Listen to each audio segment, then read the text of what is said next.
Welcome to the Jets UK podcast. I'm one of your hosts, Andrew Groves, and I'm joined by my co-hosts, David Wyatt-Hupton and Matthew Merritt. How are we doing, guys?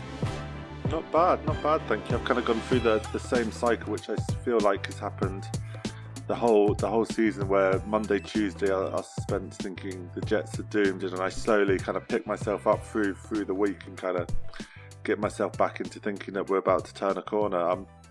It's been a tough week on Jets Twitter in places over the last couple of days. A lot of people just seem to be fed up with the team, which I guess does kind of come with the territory of not making the playoffs for 10 seasons. But I think we just need to keep reminding ourselves it's a first year for a head coach, a first year for an offensive coordinator, a first year for a quarterback, and we're kind of seeing these pieces come together. And I am still trying to remain optimistic and kind of look for the best, because I do feel like this team are close. It's definitely not like last season where they weren't even close and were getting blown out, and it's kind of like not even the point to play in the third and fourth quarters. They're challenging teams, and if a couple of things break their way, I think they can put together a couple of wins after the bye. Absolutely. David, how are you feeling a week later? Yeah, probably similar to Matt. Maybe not as positive. Maybe I'm part of that problem on Jets Twitter that Matt's talking about. But I feel relatively good. I'm quite happy we've got a bye week. I'm quite happy to just have a little break so we can kind of sit back and take stock of what's happened and what needs to happen for a longer second half of the season. I think it was always going to be a case that we would get better as the season went on.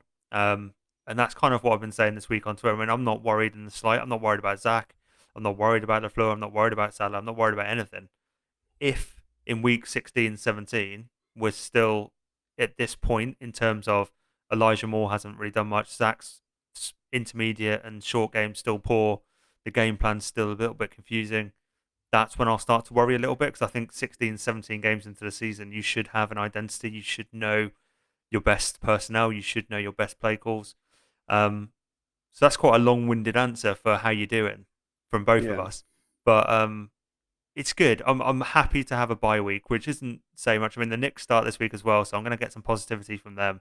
And then by the time we're facing off against the Patriots, I'll be full of that positive buzz and about to talk about a 10-game win streak. So, let's get after it. I think I'm in the same place as you, David, where I'm not feeling too positive about it. I'm more questioning what and hopeful that they are going to make some of the changes that we think that they have to look at, or not the changes that they have to make, because it's up to them to make them, but some of the things that aren't working, that they try to address them and make plans to address what's clearly not working in whichever way they feel is the best way to address it. So I think I think an extra week. I've got some good games on Sunday that don't involve the Jets. I actually get to watch that Chargers Baltimore game. Lamar versus Herbert. That looks tasty, so it'll be a good watch. Now we haven't got the Jets to obsess over. So, and then we get back to next week and we're in Foxborough. So, yeah, I think it's a chance to kind of take stock at what's happened in the last 5 weeks and move forward. So that's what we're doing in this show. This is the bi-week review, episode 1. We'll be doing one this week and one early next week. To basically, we got a number of guests coming on who will be kind of sharing the perspective of how they felt in the early weeks going forward. Looking back and obviously looking forward after the bye. So we'll be rolling through a bunch of interviews with some really great guests later on. But we'll just kick off the same segment for ourselves. So guys, let's just jump into some of our thoughts. David, what's been your the biggest disappointment you feel kind of from where you were 5-6 weeks ago to where you are now? I think to generalize it, I think you can just say the offense as a generalizer. You can just say the offense has been far more disappointing than you'd want it to be. But more specifically, I just keep going back to Elijah Moore. Every time I think about what we could improve on, what hasn't gone the way that I wanted it to go, how we're going to help Zach and help the offense get off to faster starts, I always come back to Elijah Moore, because 8 receptions for 60 odd yards after 5 games no one thought that was going to happen. I mean, you listen to what happened in the preseason, and some of the beat guys have gone back to it this week I've seen several of them say this wasn't an aberration. This wasn't us making things up. It wasn't, us overstemming or overestimating how good he was. He was really good. He was better than most people on the field. He was making people look silly. He was, an exceptional receiver, and we just haven't seen that. And part of it, and it's no blame on anyone. Elijah's probably not got off to as fast a start as we thought. Salah talked about him running a wrong route, which led to Zach's interception. Zach's short and intermediate game has been far worse than I thought it was going to be. We said in the preseason before the draft that not concerned about his deep shots, not concerned about him escaping the pocket, but we are a little bit concerned about his short and intermediate routes, and that's proved the case. I think he's one of the worst graded quarterbacks on both 0 to 9 and 10 to 19 yard throws.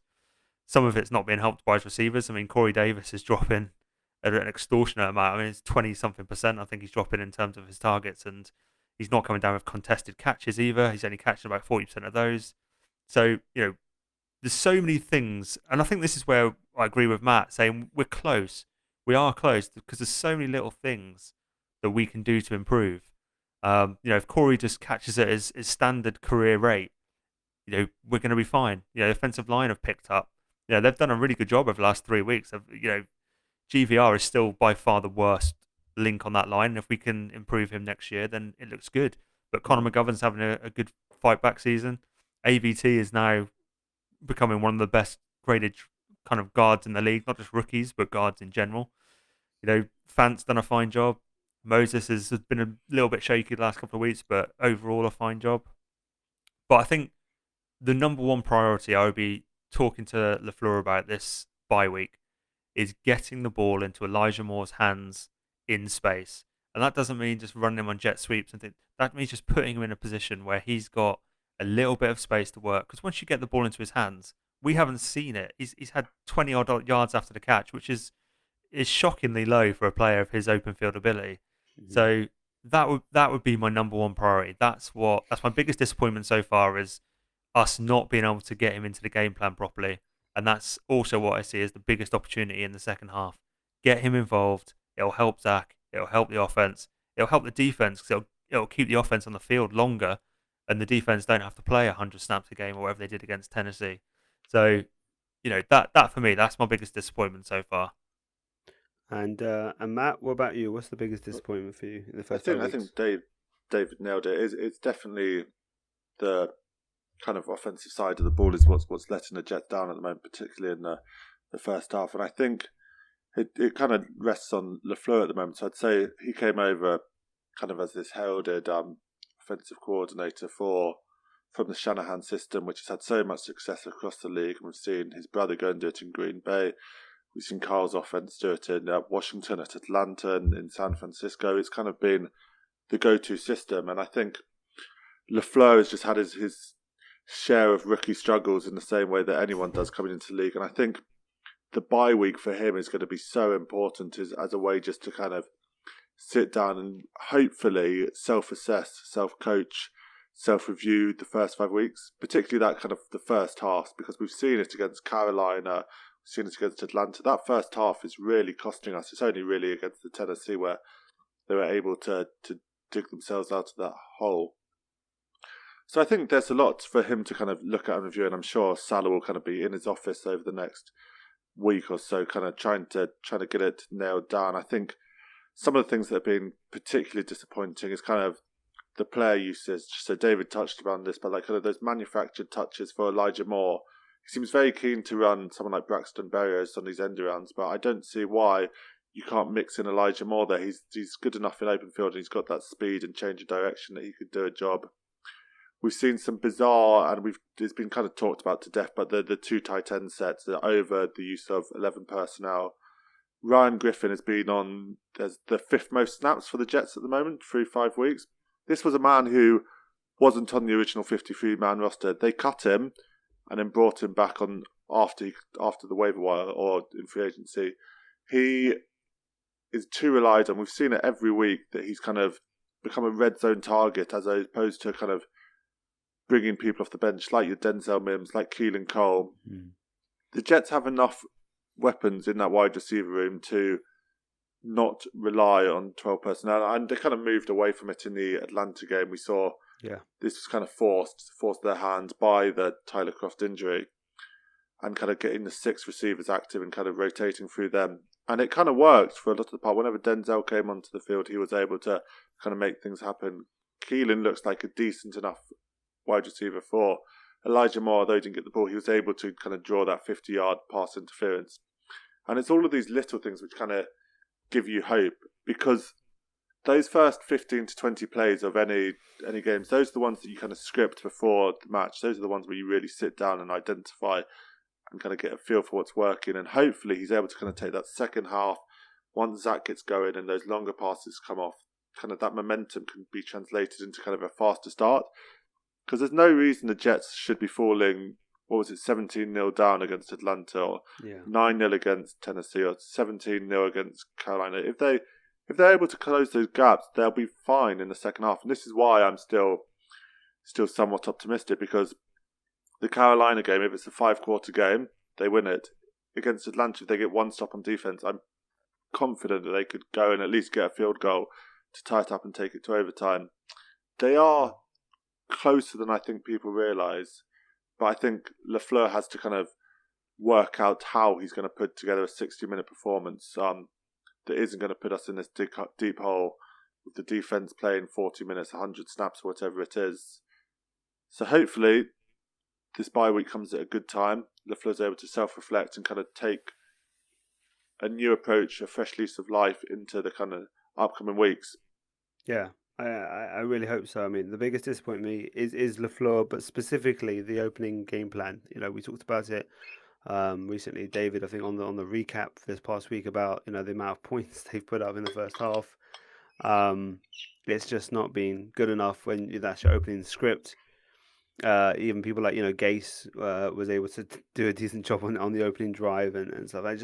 I can't see. I can see why a young coordinator would make wrong calls in the heat of a moment.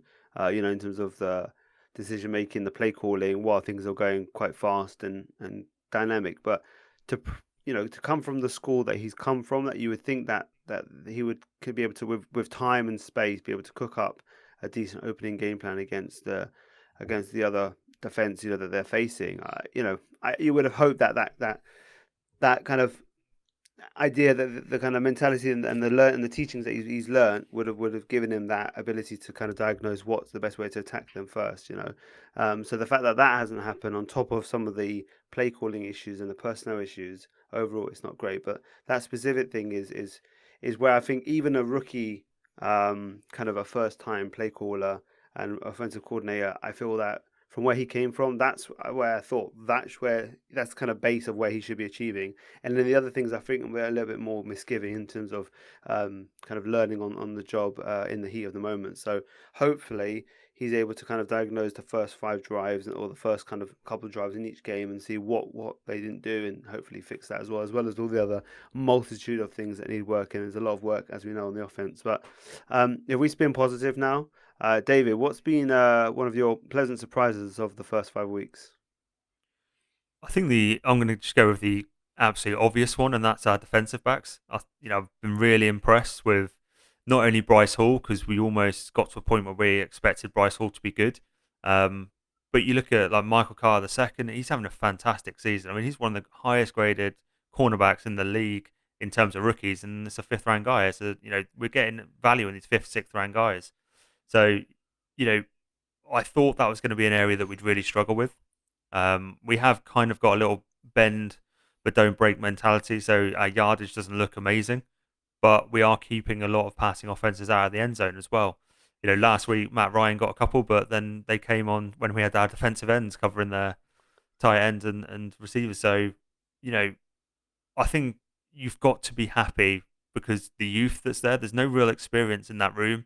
So the coaching staff have done a great job there. I really think, if we're going to say about LaFleur, which I completely agree with, we have to give props to Ulbrich and the secondary coaches and all the guys that are involved in getting those guys ready to play, because they're all doing a good job. Whether it's Isaiah Dunn coming in for one play and that pass break up on that 30-yarder, fantastic play. Like he hadn't been playing. He came in quite cold, and he put that on on the field, which is really positive for me.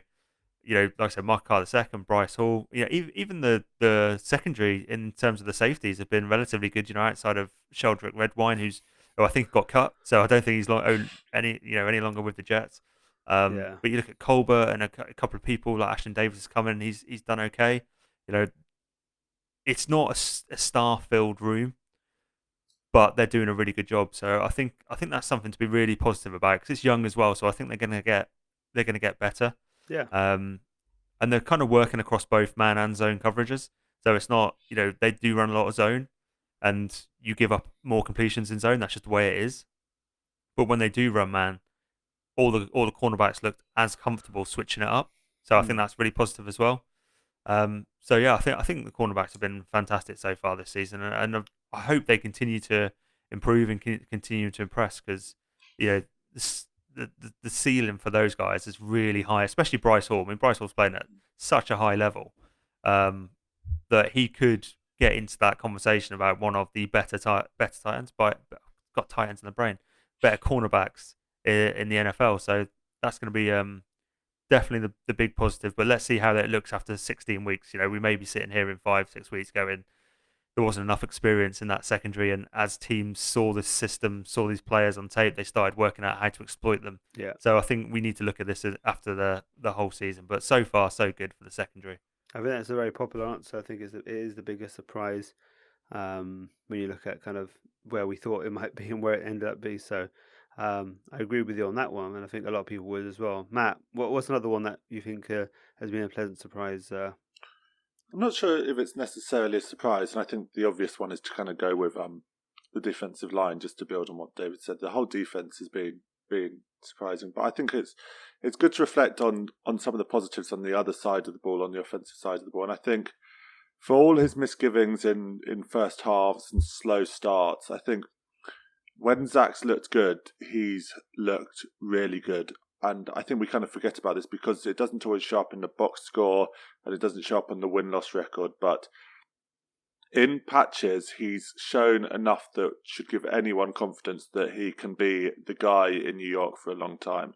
And I think, obviously, we all appreciate that it's a 60-minute game, and I think that context is really important here. And it doesn't excuse any of the silly mistakes or bouncing one into Crowder or hitting Moses' head.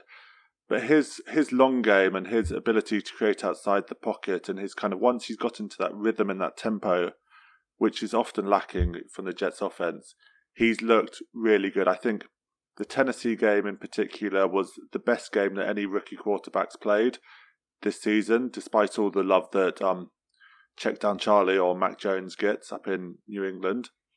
I think that performance was sensational, and there were 4 unreal passes in that game, which are franchise QB worthy.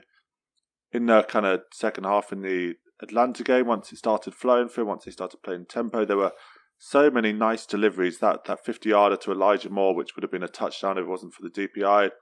There was a beautiful one up the seam to Denzel Mims, and that's just kind of the beginnings. And he admits it himself. He's kind of shown these flashes, but it's kind of the consistency, the simple stuff that needs to improve. And we're all hoping that it kind of comes because the talent is so enticing and the ceiling is so high on him. He does, when he gets those kind of long ones going, look like a genuine top 10 candidate for a quarterback in the NFL. So I think it's kind of the nice bit about it is you've seen that it hasn't been all disastrous and all checkdowns and all kind of slow methodical drives. He's got that splash play in him. He just kind of needs to build it up over the time, and hopefully this bye week comes at a nice time for him where he can kind of reflect. I think he said he was going back out to Utah to work with John Beck, who's his away from the Jets quarterback coach who he trained with before the draft and kind of nailed down those things. So a bit of time away from the facility just to kind of self-reflect, kind of build himself back up and kind of get those simple things going so that the Jets offense can become so much more dynamic with the screen game, gets in that kind of quick underneath passing, because there's no reason they can't exploit that against some of the defenses they've got coming up. So I think, as a whole, looking at Zach Wilson's performance, I think it's kind of been up and down as we expect with any rookie. But I think the surprise is just how high those kind of peaks of his rookie season so far have looked, and kind of the confidence that can give you.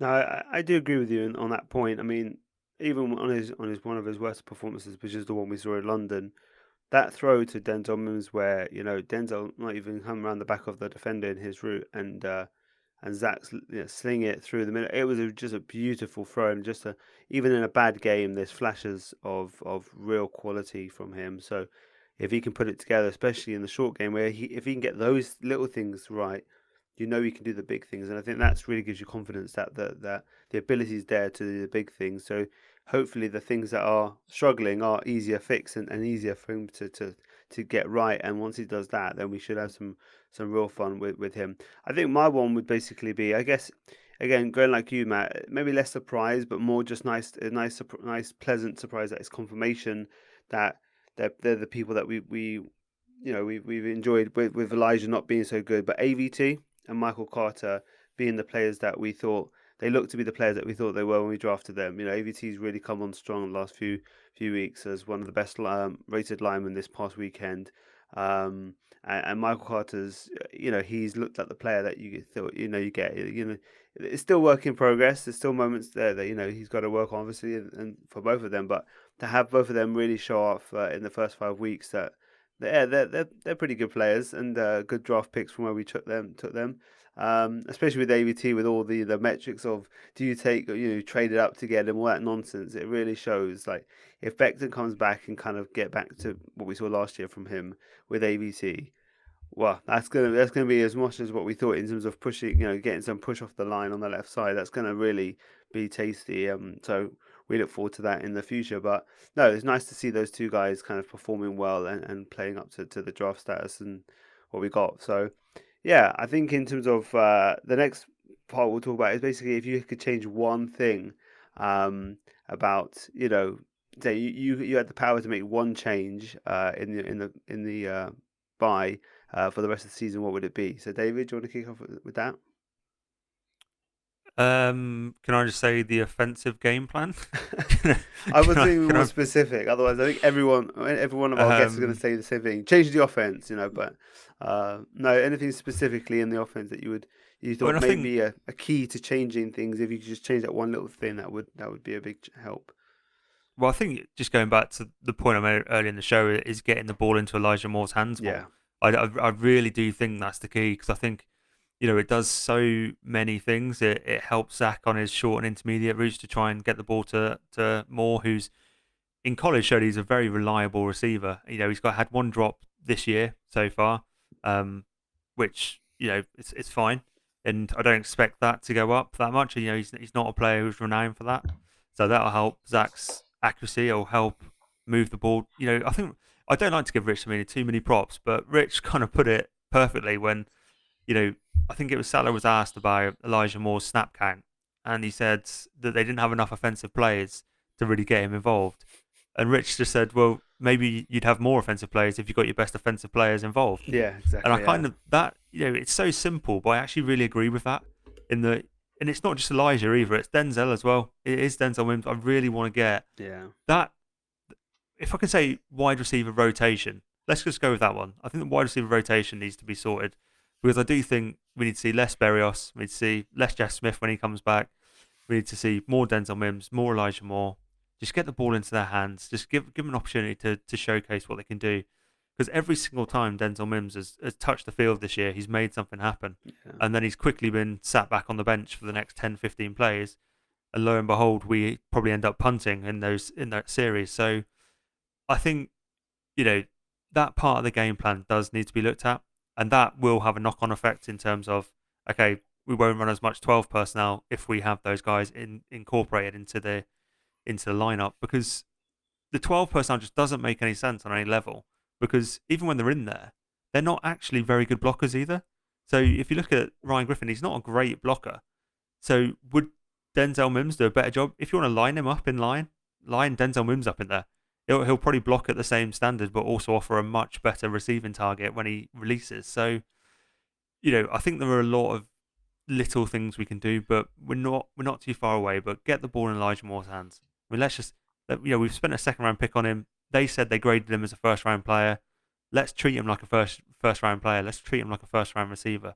Yeah. The Giants have just started getting the ball into Tony's hands, and look what's happened. Yeah. Look what happened. So. I feel like Elijah Moore's game's coming. I know I've broken records. I've said this about 3 weeks in a row, but I generally feel that his time's coming, and he will have that statement game like Tony had last weekend. Quick question before I kick it off to Matt for his one. I know we all drafted Elijah on our fantasy teams. Is he still there? No. No, I've had to drop him too. Nor Zach. Nor Zach. No, exactly. Zach's gone as well. Oh yeah. That's that kind of jet optimism before the season to where we get to 5 weeks into the season. So yeah, that's a little check on that one. Matt, what's your the thing you would change? Cool. I'm going to go with two, which are kind of connected. So okay. Through the first 5 weeks of the season, the Jets are one of the narrowest offenses in the NFL, and what that kind of means is from the person closest to one sideline to the opposite sideline player, they're kind of the closest together. The Jets are some of the closest, which is kind of as a result of this kind of 12 personnel reliance, and then having a slot receiver in there, sometimes 2 slot receivers. They're not really spreading the field on offense. So I'd like to see them move to a slightly more spread offense, especially if we see this 11 personnel, just to get a little bit wider, because what that has the potential to do is open up the middle of the field a lot more, because it's a lot less congestion there. And I think against a team like when Atlanta kind of just sat back in cover 2 for large chunks of this game, they were able to control the middle of the field, which really slowed down those quick passes, especially through the seams and those quick slants. So I think if we can spread the field a bit more, we all know how good Zach is at throwing outside the numbers. It's one of his best attributes. So there's no reason that he wouldn't be able to deal with it. And I think the second thing is just kind of playing with a bit more tempo, going to no huddle occasionally, speeding things up. I think that's when the offenses look the best. Once they get into those rhythms, and Zach kind of has those quick 3 steps, 5 steps drops and doesn't overthink it at the moment, just let him play. Let him do what he's natural, kind of the muscle memory, hit that 5 yards and throw that quick out, that 7 yards and look for the corner route. Those kind of things I think would be so effective in just kind of establishing the game plan a little bit more and not letting defenses have time to react, overthink, plan against him. Because as soon as you get that speed, you immediately put the defense on the back foot and put yourselves in an advantage. Yeah. And Matt, do you think the reason we're doing that is just because it's easier for a rookie quarterback to read the middle of the field than it is to read outside the numbers? Do you think that's why we're doing that? In terms of the spread offense, yeah, I think it probably is. I think you're kind of trying to boil it down to a simple read, so he looks right, and you might have as we saw against, I'm trying to think of a play, but quite often the Jets, what they do is when they send it, they'll send someone on a deep corner out, have someone on the kind of intermediate deep route, and then you'll have a shallow crosser. So you've got like a 3-level route, which is a staple of the Kyle Shanahan offense, kind of sending these people in the same direction. Zach basically has to make the read on whether he goes deep, middle or short. I think that is an easy read for him to make, but I don't see why you can't spread the offense a bit and kind of make it a bit wider, play with a bit more tempo to kind of create those same kind of decisions for him in a bit more space, hopefully. Particularly as the offensive line is getting better. I know we all know and we'll bang on about McGovern and Greg Van Roten for till the end of the season, and then all the way through draft season and free agency until they're replaced. But they're holding up enough to give him a bit more time to make that read. And then you've just got to add in the fact that Zach is capable enough to get outside the pocket and kind of buy himself those extra times to kind of make that read. So I think it is potential. You can't rely on it. It can't become your bread and butter. But as a change up, adding the tempo, adding the spread, I think is just going to be so important to kind of making his life easier, which is what we want to see. No, I agree with that. On all your points, the rotation, the wide receiver rotation, definitely the up tempo. Sprinkle that in a bit more, and kind of keep the defense from being able to sub out and to really key on what they're doing and kind of keep things moving and difficult on them. I think Zach does quite well in that up to this point. So yeah, those are things I would want to see as well. But I think I'll go with my one. I'll go to the defensive side, and it's something that we basically saw this past Sunday at Tottenham, where I just want basically the defense to just keep it as you had the first 4 weeks. Don't get too fancy. You've got great guys up front who can really win. You've got the guys. Obviously, we're missing Carl Lawson, but the guys you've still got there can make a big difference. Just the 4 of them sending that, and I really playing to your strength in terms of the team. We're going to get Jared Davis back as well. Marcus May, he'll come back from injury. Don't know what that will mean in terms of the trade. We'll see what that happens, but we should get better players in. And I think just keeping to the strength of what we're playing, because I think we got a bit too cute, and it really kind of created issues there in terms of stopping them. And they just kept on getting first down after first down after first down. I know it's Matt Ryan, and that may not be the case with some other, maybe a more inexperienced or kind of frenetic QB, but I think just play to the strength and don't get too fancy, and I think you'll win most kind of matchups on a snap to snap basis. So that's what I would like to do. Just have confidence in what you're doing and keep on doing it at the level you're doing it. So I think with that, we'll wrap up our part of the bi-week review, and we'll head over to our first guest. We'll be back after at the end of the show with our mailbag. So yeah, we'll kick it off to our first guest now.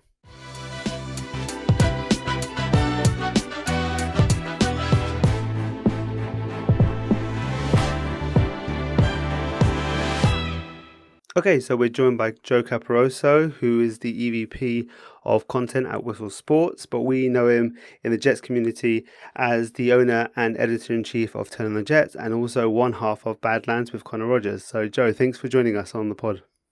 Thank you for having me. Happy to be here. No, it's really, really good. So we're going to dive right into the questions. Obviously you're one of the kind of the stalwarts of Jets Twitter. So I thought we'd start with one of the starts of your Jets fandom. What's one of the early memories that you really remember, kind of a Jets moment from the earlier days when you were a little kid?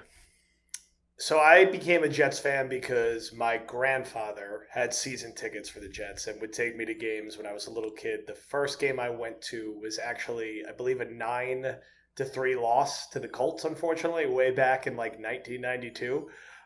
So it was a couple early tough years, but then I got to go to all the games in 97 and 98 when they started to be better, and I was there when they beat the Jaguars in the divisional round.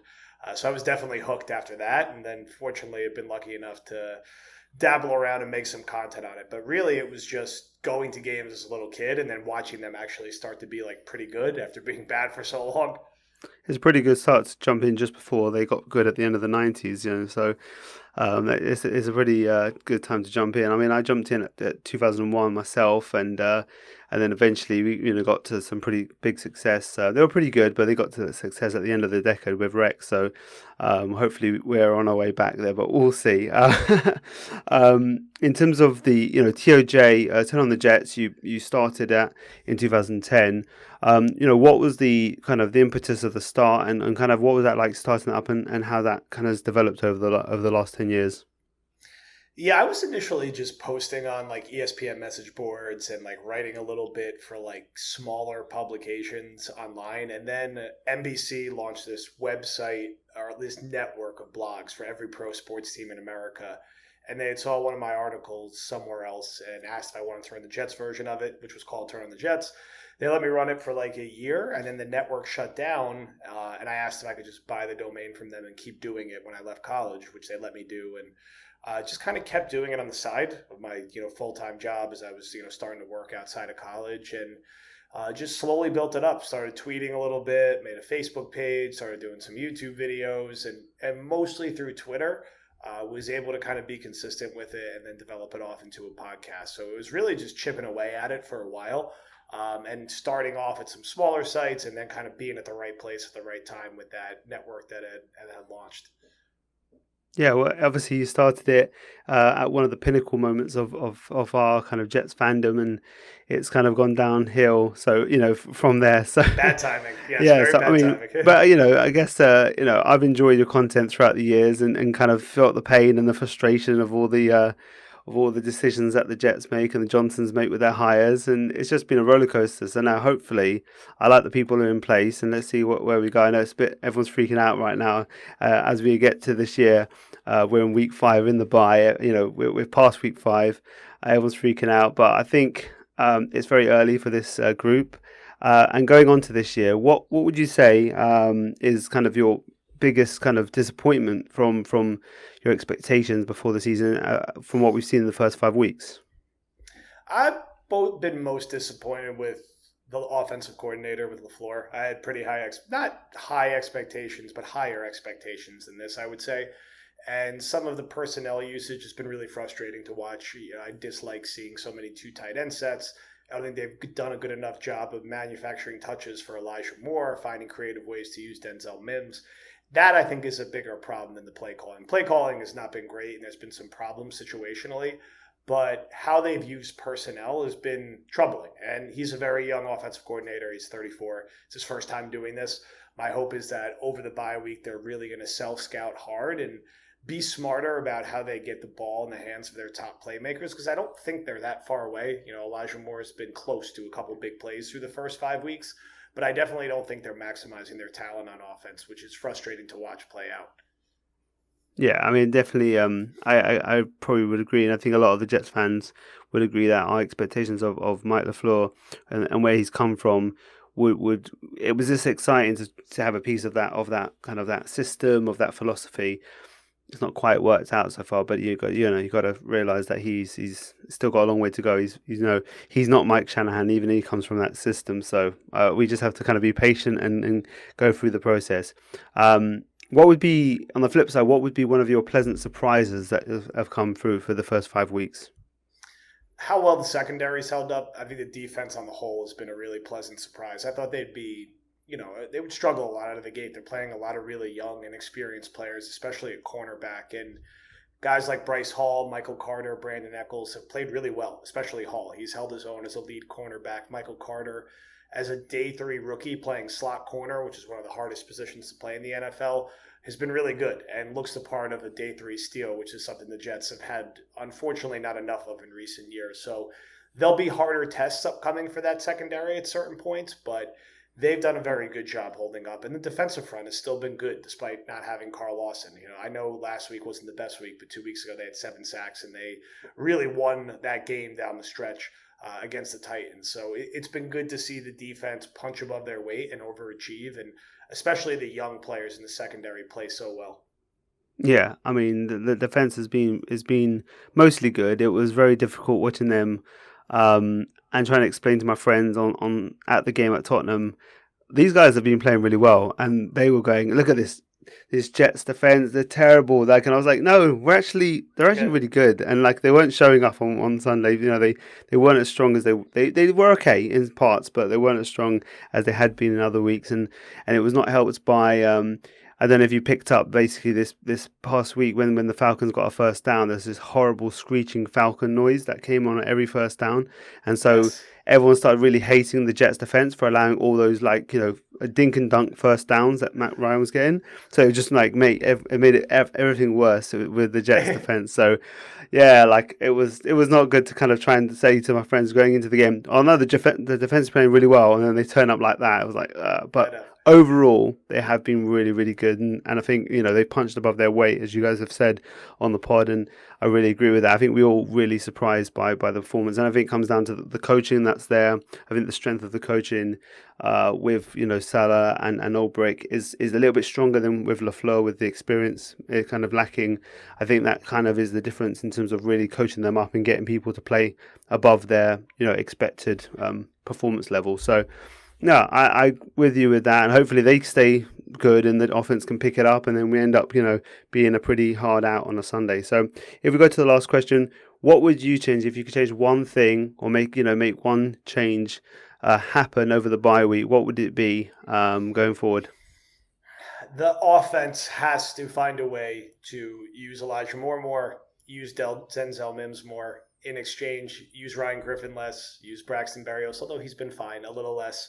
Probably even a few less touches for Corey Davis, too. I think he's a good player, but I think you want to more evenly distribute your targets. And guys like Moore and Mims have to play a bigger role, and you have to find ways to let them be playmakers for you. I also like to see Zach Wilson as a runner a little bit more, not a ton more, but he's an athletic guy. And get him outside of the pocket, get him running a couple RPOs, let him threaten the defense with his legs a little bit, and also push him not to be shy to take off and run. Because I think there were a couple times against Atlanta he could have ran for a first down, and instead he tried to force the ball down the field, and it's okay for him to scramble. So I hope the offense looks pretty different coming out of the bye week, because I think the talent is there to allow them to compete most weeks.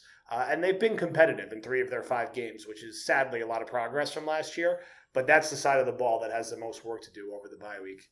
Yeah, that's another thing that I think that I'm going to get very consistent on the questions that I put out on this kind of review when I speak to other people. I think we're all going nuts with the usage of Elijah Moore and Denzel Mims, especially. That one's been rocking on for a while. I think it's just you see the talent in the depth in the wide receiver room and the lack of that in the tight end room, and it just drives you nuts the way they're deploying them. So, no, definitely got to get those guys the ball more and really kind of maximize where the talent is. So, no, we got the offense has a lot of work to do, and we know that. And hopefully they've got 2 weeks to look at this, and I think the bye weeks come at a good time. I think it was an early one and was like a bit early, but I think with a young squad, you kind of get a chance to have a quick an early review before kind of taking too many losses, and then you can kind of come out with hopefully a better plan for the rest of the season. So fingers crossed, eh? Amen. I mean, I think you said it well, and I think for this team and for this fan base in particular, it's a good time to step away for a week, look at everything, and come back against not the hardest schedule in the world. They still got to play Buffalo twice, but beyond that, there's a lot of winnable games on the schedule. And I don't think the cause is lost for them to win 6 or 7 games this year if they could get better on offense, since they still play Houston, they still play Jacksonville, they'll play Miami twice, who's struggling a lot. There's some more wins out there to be had. Yeah, absolutely. Before we head off, do you want to give any plugs to what you're doing? I mean, I'm sure most of my listeners are also very plugged into what you are doing with Connor and the guys at TOJ as well. But do you want to throw it out there for anyone who isn't initiated? Sure, absolutely. Connor and myself host a Patreon called Badlands. It's weekly articles, podcasts, videos about the Jets. We've been pretty consistent in season, I would say, in upping the volume of content we're doing, and it's just patreon.com/Badlands TOJ. And I'm on Twitter at Joe Caporoso. So come check it out. Give it a follow. We're doing a Zoom right after this. Connor does an all 22 film review. We do 1 or 2 podcasts a week. We do picks. The whole deal. It's a whole little website. So check it out, and I don't think you'll be disappointed. No, it's definitely worth the money. I can attest to that, and so can Matt as well. So, no, but anyway, Joe, thanks for joining us on the pod, and yeah, we'll head back to the next segment.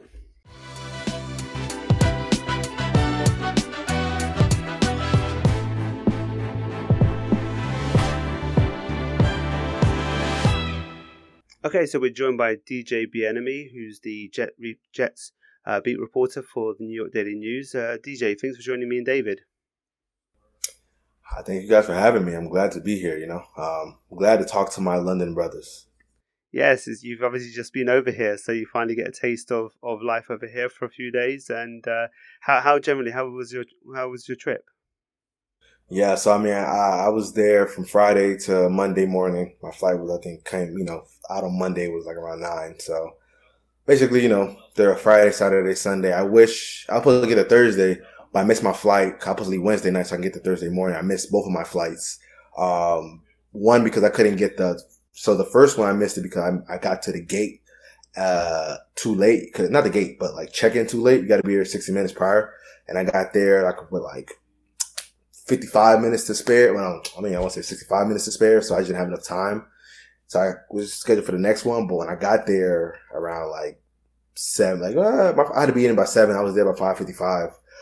But like for whatever reason, because you got to schedule a day 2 COVID test, and it just wasn't going through for me. Like when I was trying to pay for it, it just wasn't like processing for whatever reason. No idea why. I mean, maybe the universe, maybe God was just trying to have me stay in New York so I could break the John Franklin Myers story, because that ended up happening. Oh yeah, or whatever. But yeah.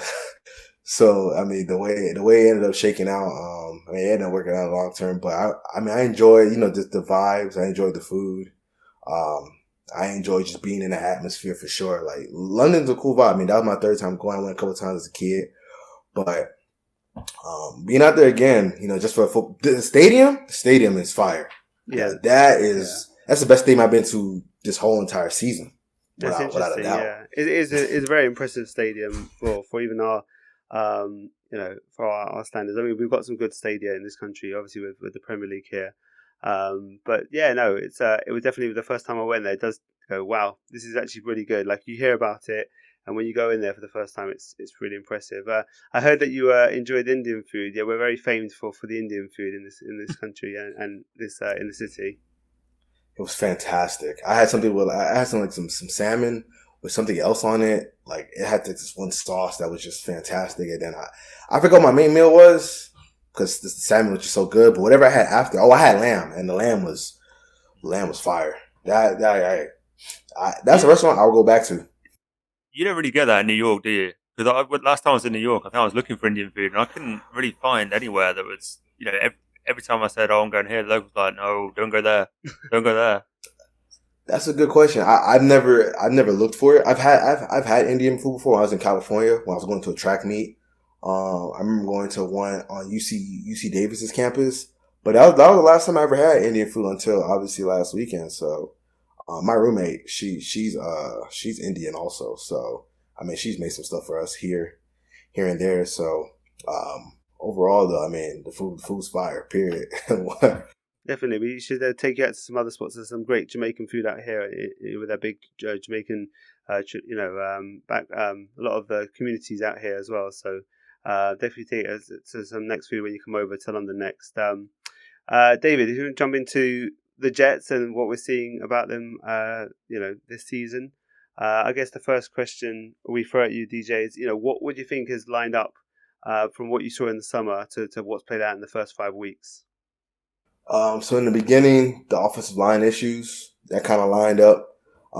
Obviously, now being in game action and seeing how it all was developing, I think what we didn't pay enough attention to was that Zach Wilson wasn't getting rid of the ball fast enough in some instances. He was holding the ball a little bit, which is why the offensive line struggled at times. But obviously, he's gotten the ball out faster. The protection's been better. Obviously, they haven't played as many fierce defensive lines in the past 2 weeks, but overall, they've improved. Fast forward, the running game's been basically the same from what we saw in the summer. It just didn't have that much juice for the most part. Like, it has flashes, but it doesn't have it. Like, what we saw in the summer, what we've seen in games, it's pretty much on pace. The cornerbacks. So it was a question mark going into the season, training camp, and it wasn't in training camp. I will say Bryce had a good training camp, and that's kind of translated as you guys have seen. Echols, him winning the job didn't surprise me because he was he flashed a lot. Like he was probably the best ball hawk corner during training camp. Obviously, he hasn't caught any exceptions, and neither has Bryce. But those few things have translated. CJ looked good in camp. The D-line looked good in camp. Those things have translated.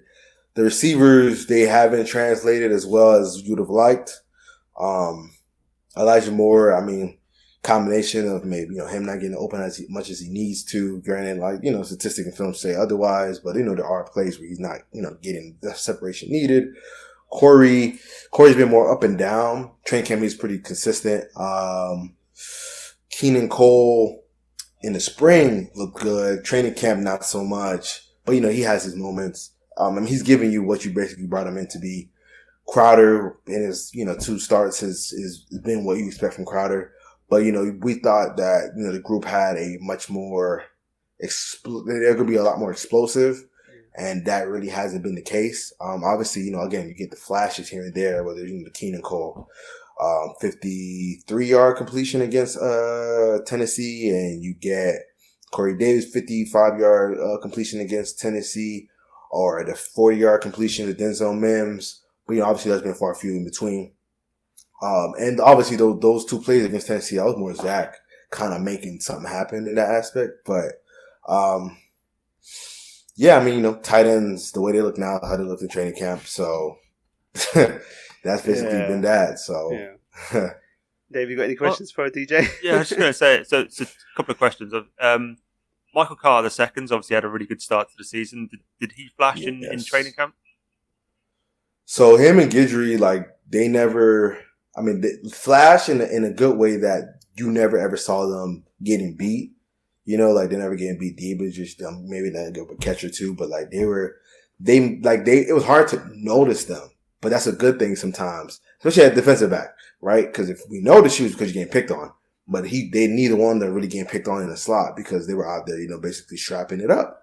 So overall, they flashed, but not in the way that they were jumping off the screen or jumping off, the passing eye test in that aspect, but they were just always being solid players, making plays when they had to, not giving up plays. So they're basically doing the job at a very high level.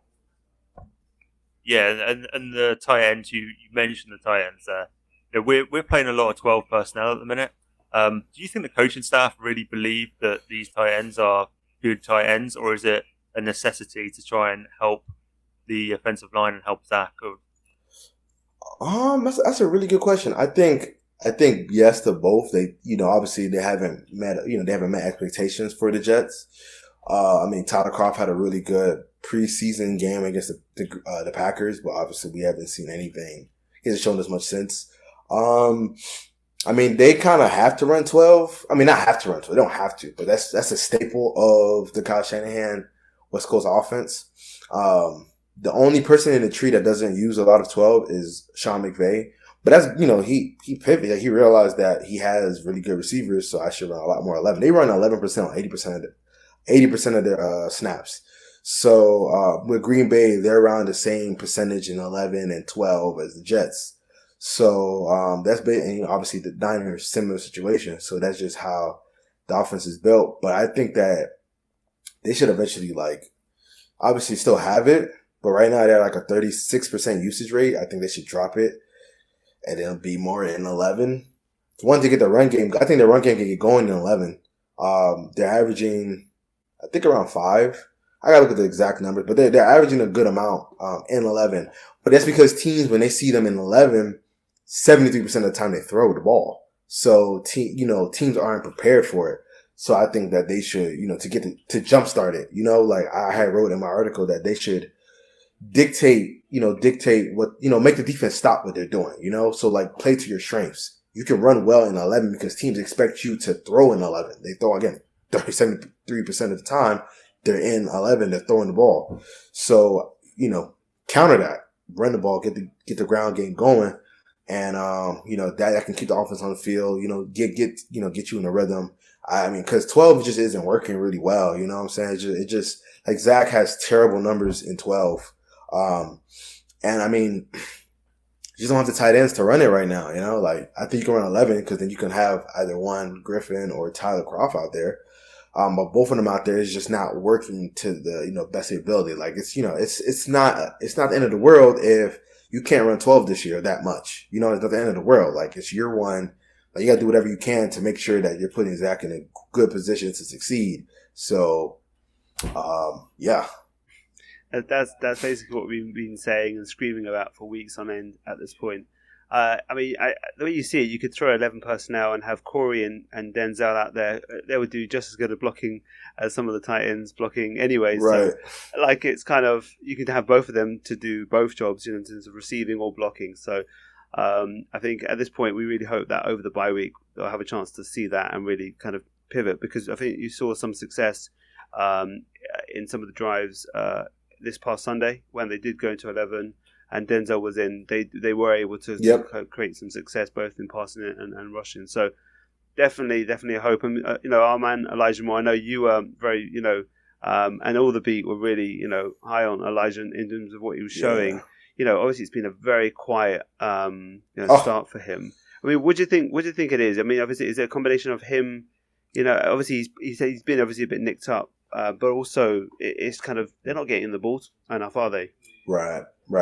So, yeah, I think it's a combination of, Zach just not, because one thing Zach is doing a lot is, obviously, now it's, my first read's not open, I'm going to find my check down. So he's not, progressing well enough at this point where he's going 1, 2, 3. It's more first read, if it's not there, check down. Or maybe 1, 2, then check down. But, so sometimes he's just not, pre-snap reading well. Because, obviously a rookie, he's still learning these things. And again, Michael Floyd isn't creating plays to specifically get Elijah Moore the ball. The pass interference play, that was a play that he specifically designed for Elijah to get the ball, but Zach threw it kind of late. Yeah. I think Zach's still adjusting to the speed of the NFL, where at BYU, that's a touchdown, right? Because there would have been so much separation. It was kind of similar to, I know y'all remember, because you guys obviously watch film. You guys do a really good job with what you guys do. You guys remember the flea flicker play. I forgot who it was against.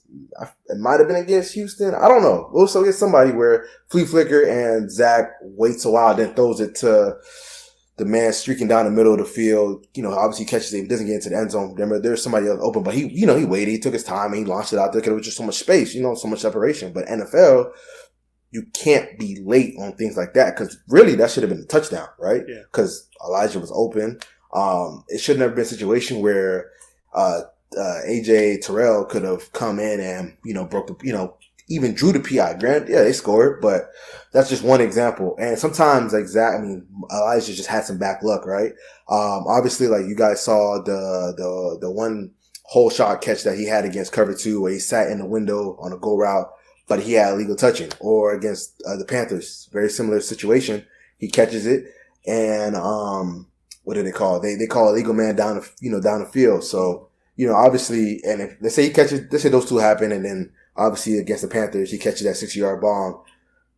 We talking about a whole different scenario for Elijah Moore to start to his NFL career, but those little things don't happen now. We're talking about a guy who tore up training camp. You can ask anybody that was at a fan, team, media member, whoever, player.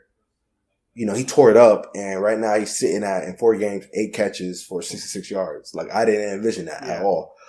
So I think it's just a combination of Zach not getting him the ball where he needs to get the ball. Sometimes just like, all right, I'm getting the ball, boom, or, Michael Floyd just not putting him in position to be the primary target to get the ball. You know what I'm saying? Absolutely. The performance of the defensive backs and how they've been stepping up, it kind of gives me a bit of confidence in Elijah Moore really doing it, because if he was doing so well against them and they've been holding their own against NFL competition, it makes me feel that he's on his way. Talking about those defensive backs, the way they've stepped up, how you feel about that? Overall as a unit going in, and how they've been in the first 5 weeks. All right, so going into the season, I had some concerns because the Green Bay and the joint pack of Green Bay and the Eagles, they kind of got took to them a little bit, and like Devontae Adams didn't really do much against them. It was kind of like MVS and Lazard. They were able to get do what they do, and then obviously Devonta Smith and Jalen Reagor, they were able to have success. I think that the coaching staff has done a really good job putting them in position to succeed. Make sure don't put too much on their plate. They basically do a man, and they go cover 3 for the most part. Sometimes some quarter half, but for the most part, it's man, cover 3, quarter half. It's three things. That's it. They're going man, they're gonna blitz, so they don't got to cover as long. If they're going 3, they're gonna drop a lot of people back, so like the windows ain't too tight, and they're gonna just hope that their front 4 can get there. If they go quarter half, they're just trying to confuse them a little bit, confuse the quarterback or whatever. So they played really well. Like Bryce is flashed a lot. He's made some plays on the ball. He has some TBUs. Brandon Echols, I always said that he had the most upside for me, in my opinion, because of his raw athletic ability. Obviously, he's the fastest corner. Obviously, I think he has the most dog in him out of all the corners. He's just, he's just a little undersized, probably like 5'10", 5'9", maybe. He's still refining his game, but I think, obviously Michael Carter II and Guidry, when they're in the slot, they do their job. So I think the group has played extremely well. They've given you more than what you could have asked for, and that just goes back to a lot of developing, a lot of coaching, because a lot of fans ask for like, oh, bring in Steven Nelson, bring in Richard Sherman. Mm-hmm. If anybody's watched how those two have looked throughout this, when they played, it's been okay at best, Yeah. Granted, Richard Sherman's a different situation. Richard Sherman just got, he just came off the street basically and started playing, and that's a tall task. And obviously Steven Nelson isn't a life changer for the Eagles. He had a game-winning pick against the Panthers, game sealing against the Panthers. But again, like back to the cornerbacks that they just had, they believed in them, they developed them, and to see where they've been able to reward the coaching staff. They got to start taking away the ball. Bryce had an opportunity against the Falcons. There was 2. They exactly. They had that one when Matt Ryan threw it up, and then there's the other one when he kind of fired it over to Hurst, and it was like, it almost looked like he got it, and then somehow Hurst caught it and walks off the field with it. You're like, I thought that was. It looked like an interception at first. It was like the way he came. So very close. It's got to. We're the last team. The last team left without an interception in the whole NFL now. So it's got to be coming soon. Really, hopefully in Foxborough. Let's pick off Mac Jones and then take one back to the end zone. That's the hope for Jets fans. David, anything else you want to say to DJ? I was just going to ask about Marcus May. So obviously, there's a few rumours swirling around at the minute that he may want to get traded. How big of a deal, how big of an impact do you think that will make the secondary? Is he kind of a leader back there because he is more of a veteran presence amongst quite young players? Yeah, no, he's for sure a leader. He's obviously the best player in the secondary, and he keeps everybody like. I guess they play better because they know that they can trust him. You know what I'm saying? Like they can lean on to him. And he'll make sure that he'll have everybody in the right spots and he can protect over the top for the most part. I'm trying to remember which game did he get hurt. Did he get hurt in the Tennessee game? Or was it the game before that one? Is it Denver? I think it was Denver. It was Denver. Yeah. So yeah, I mean, as you guys have seen, like the past couple of weeks, teams' passing numbers have gone up a little bit. You know what I'm saying? Like, obviously, Tannehill had a high volume of throws, which is why he was able to get almost to 300. But, you feel me? He got to 300. I mean, he almost got 300. And then Matt Ryan, obviously, threw for a lot of yards, too. You have Marcus May. That would help mitigate, those issues. You know what I'm saying? Because, I mean, you guys just saw the second touchdown. To Hurst, granted, they were able to, that was just good game planning by the Falcons. They peaked tendencies. They knew that as Robert Saleh said, that they knew that, we like to drop a DN in the coverage just to throw quarterbacks off. They knew that was going to come and they were able to capitalize on it. But obviously you have Marcus May over the top. Maybe he's able to prevent that from being a touchdown or maybe turn it into a PBU or whatever. But, just those little things that Marcus May brings, obviously, have been missed a little bit. I mean, obviously there's been rumors. Obviously, Jeremy Fauci of ESPN reported that he would welcome a trade. But I mean, I understand from his perspective, why wouldn't you, right?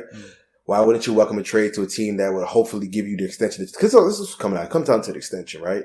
Because if you go to another team, they're probably not going to try to franchise tag him like how the Jets are, right? If you trade for a player, trading deadline, you're thinking about future.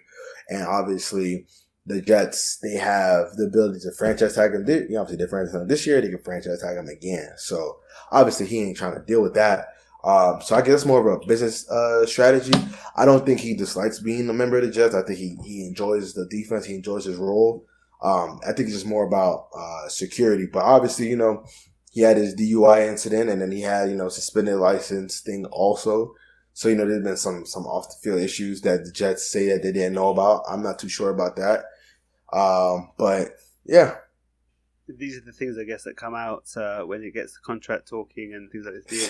So this stuff washes out. I mean, the one you talked about in terms of the Hurst one was definitely one I thought was missing. But the one that really I thought he was missing was on that last drive that killed. That was like kind of the game-killing drive when Mike Davis eventually ran in for the touchdown. But earlier you had that 3rd and 13, and Matt Ryan got it to Zacchaeus, and he was able to kind of get underneath Niesman.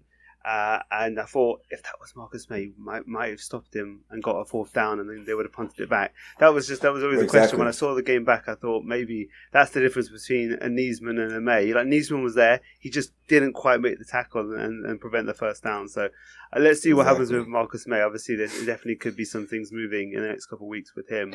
David, is there anything else you want to say to DJ before we head off? I was just going to get what's the rest of the season look like for a successful Jets 2021? Because obviously there are a lot of fans get down when we're losing games, and it's not easy, sitting at 1-4 and just trying to stay positive. But we knew that 2021 wasn't going to be about getting to the playoffs. It wasn't going to be about winning anything. I think it was about that improvement. So what needs to happen from here on out for us to feel confident at the end of the season? I think if Zach Wilson finishes more touchdowns than interceptions, that will be a win in my opinion. Because for him, at this pace, to finish with more touchdown and interception, that would mean he would have to, one, stop turning the ball over and then start throwing a lot more touchdowns. Yeah. So that would be a success. But I just think overall improvement from him, Elijah Moore, the run game, and the cornerbacks. I mean, and maybe you can get to 5 wins, maybe 6 wins. If you get 6 wins, that'd be a really good year. But yeah, I mean, I think that would be success. I mean, you know, I try to tell Jet fans don't focus on the record right now because, like, the record, if you focus on the record, you're going to be miserable. Like, this team isn't good enough for you to, for you to think that they're going to make the playoffs or things like that. You know what I'm saying? If they were to, that's a bonus. But obviously they're not good enough yet. They're not there yet. So I think just Zach Wilson improving, him continue to flash more, and continue to develop. Run game improve. Elijah Moore start to flash more, to start to make plays. Denzel Mims gets back involved. So basically, the young players that are the future, if they start to shine, because then they can carry that momentum into next year. Yeah, absolutely. I agree with you. I think we kind of are on the same page as the Jets. From what we're seeing as fans and you're seeing it as a reporter, I think we're seeing a very similar story for a good season this year. DJ, thanks for jumping on. Before we head off, do you want to shout out any work that you're doing with the Daily News? We can probably get to it with our fans can get to it with a VPN and then Okay, send other videos. great. But yeah, anything you want to shout out? Maybe your Twitter handle for anyone to follow you as well. You need to update us on that, and when we can get your work, you need to get onto that. I just don't. I don't understand how that's even a thing that you can't read the New York Daily News outside the country. Like, I couldn't even read my own articles when I was in. That's funny, yeah. I couldn't read that. That is insane. But I use the VPN. I have read all your work because I can get on with the VPN. But to be able to go through those hurdles, to just hit on the website. I want to read DJ's exactly. story. Oh no, hold on! I got to go back out, go into the app, go in, and then it's not you're putting out word. There's fans all over the world that want to read your stuff as well as all the beat stuff. And it's just it's silly, but it's one of those things. It's very silly. I would suggest maybe downloading the New York Daily News app because I was able to read it that way, right? Versus through the actual web. But then I don't know. I'm not IT tech. I couldn't tell you. But I got I got 4 ways for the Jets to jumpstart the offense. And none of it involves Zach Wilson playing. It's everything around Zach Wilson. It's basically trying to create plays for get Denzel Mims on the field, get Elijah Moore and more involved, and the run game. And there's something else, but I can't. Oh, and 11 personnel, running way more 11 personnel. So things like that, things that go beyond just a generic. Oh, Zach Wilson played better. Well, no shit. That's obvious. You know what I'm saying? Offense play better. I try to provide some actual substantial ideas. So yeah, that's the only thing that's I care for people to read right now. I just wrote something about the D-line playing well. I mean, I just had to write that to get my bosses off my butt, but that's that. No, anyway, At least it's an easy article to write. Yeah, it's very easy. Very easy. DJ, it's been really, really good chatting with you. Thank you for joining us on the show. And like I said, hopefully we'll bring you maybe off in the off season. We'll see how things are wrapped up and looking into the off season. How do you feel about that? No problem. Of course. I mean, as you guys have seen, I'll go on podcasts. I love talking to the fans. So brilliant. That's really, really good. Well, anyway, we'll head off from now and we'll head off to our next segment.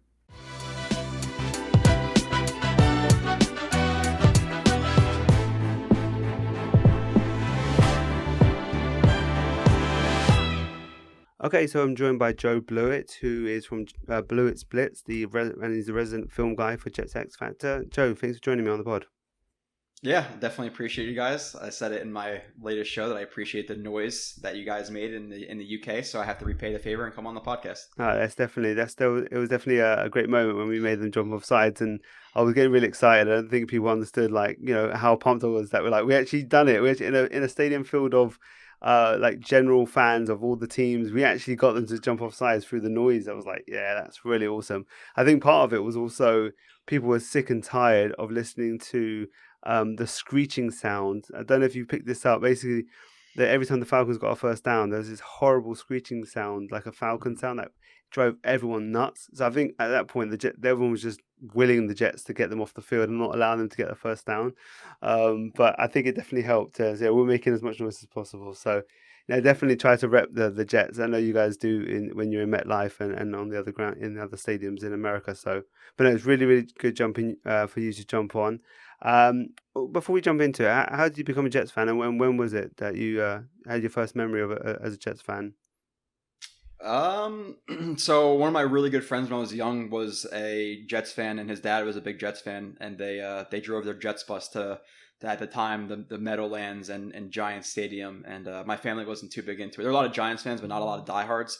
And then I went to the game with them, and I think it was. I forget the exact game. I think it was a Raiders game I went to first, and me and my friends started a Raiders suck chant, and that was my first like memory at a Jets game, even though I don't remember it. And then one of my first memories at a game was the game. It was Jets Patriots. And I forget exactly what the score was. I forget exactly what happened, but it was the highlight you see on Jericho Cotchery's career highlight film where he gets hit by two guys, rolls off a Patriots back, and then runs in for a touchdown. I was there for that game, and then from point, I was pretty much locked. And I've had season tickets for a good 6-7 years. I wasn't able to get them this year because of some work stuff, but I've been going for a while, and it's because of my friend. So I appreciate him a lot. Even actually, I don't really appreciate him. I wish I might have been a Giants fan so I could see some Super Bowls, but it is what it is at this point. It's a fraternity. You kind of once we finally get there, the feeling is going to be something else. It really will be. The Giants have had some of that success, and they're spoiled by it, and now that they don't know how to deal with themselves. Now that they're up there with the Jets as one of the worst teams in the league. So hopefully when we finally get to the promised land, it's going to feel all that much more sweeter. With Jets X Factor, I know you joined on as a kind of co-owner last year, but it's been going for a little while. What's the kind of history and what do you guys do on the Jets X Factor? So Michael Nania, I'm sure a lot of people know. If you don't, then he's like the resident stats guy for Twitter at this point for Jets stuff. And Sabo, they started Jets X Factor. Just wanted to get a lot away from a lot of like the fan stuff, and wanted to really dive deep into the numbers and the film and really give people a good idea of what's actually happening, and kind of instead of just kind of generally talking about it without actually seeing it and proving it. So they started that, and I actually wasn't doing anything for a couple of months, and they reached out to me and asked me to go on with them as like one of their first, I think the first writer or like film guy. And then eventually it just was a good working relationship, and then they gave me some ownership stake, and now I'm a co-owner with them, Jets X Factor. I wish it was a little bit better times running the website, but yeah, it's just a website about really diving deep and really giving people a good idea of what's actually going on. So I really, really have enjoyed my time there, and I plan on staying there for quite a bit. So I definitely recommend any of the listeners to jump on and subscribe to Jets X Factor. It's not a lot per month, but you get some really, really great content. Just non-stop content, whether it be writing film work that Joe does or some of the other guys on there. There's a lot of different contributors. We've had obviously James on before, and we've had Andrew. So some of our previous guests have come from Jets X Factor as well. So yeah, definitely recommend that. Let's dive into these Jets. We'll go into a few topics before we get into the overall arching views. One of the things I want to talk about was kind of Connor McGovern and GVR and their effect on the line from when you're looking at it from a film point of view. I mean, Connor McGovern's actually rated as the 6th best centre by PFF. Do you want to fire off on that one and what you're seeing on film with him and with GVR? Yeah, I would like to know how they go about a lot of their grading, because I know, and I don't want to necessarily take shots at anybody else, but I know some people who have worked there who I'm not so sure I would depend on their opinions for film or whatever it may be. So I really like to delve into some of their numbers. Some of their offensive line stuff to understand like how to pick up stunts and what the blocking scheme is and what the assignments are and what the proper footwork is and how John Benton teaches his scheme and if they're doing the proper thing.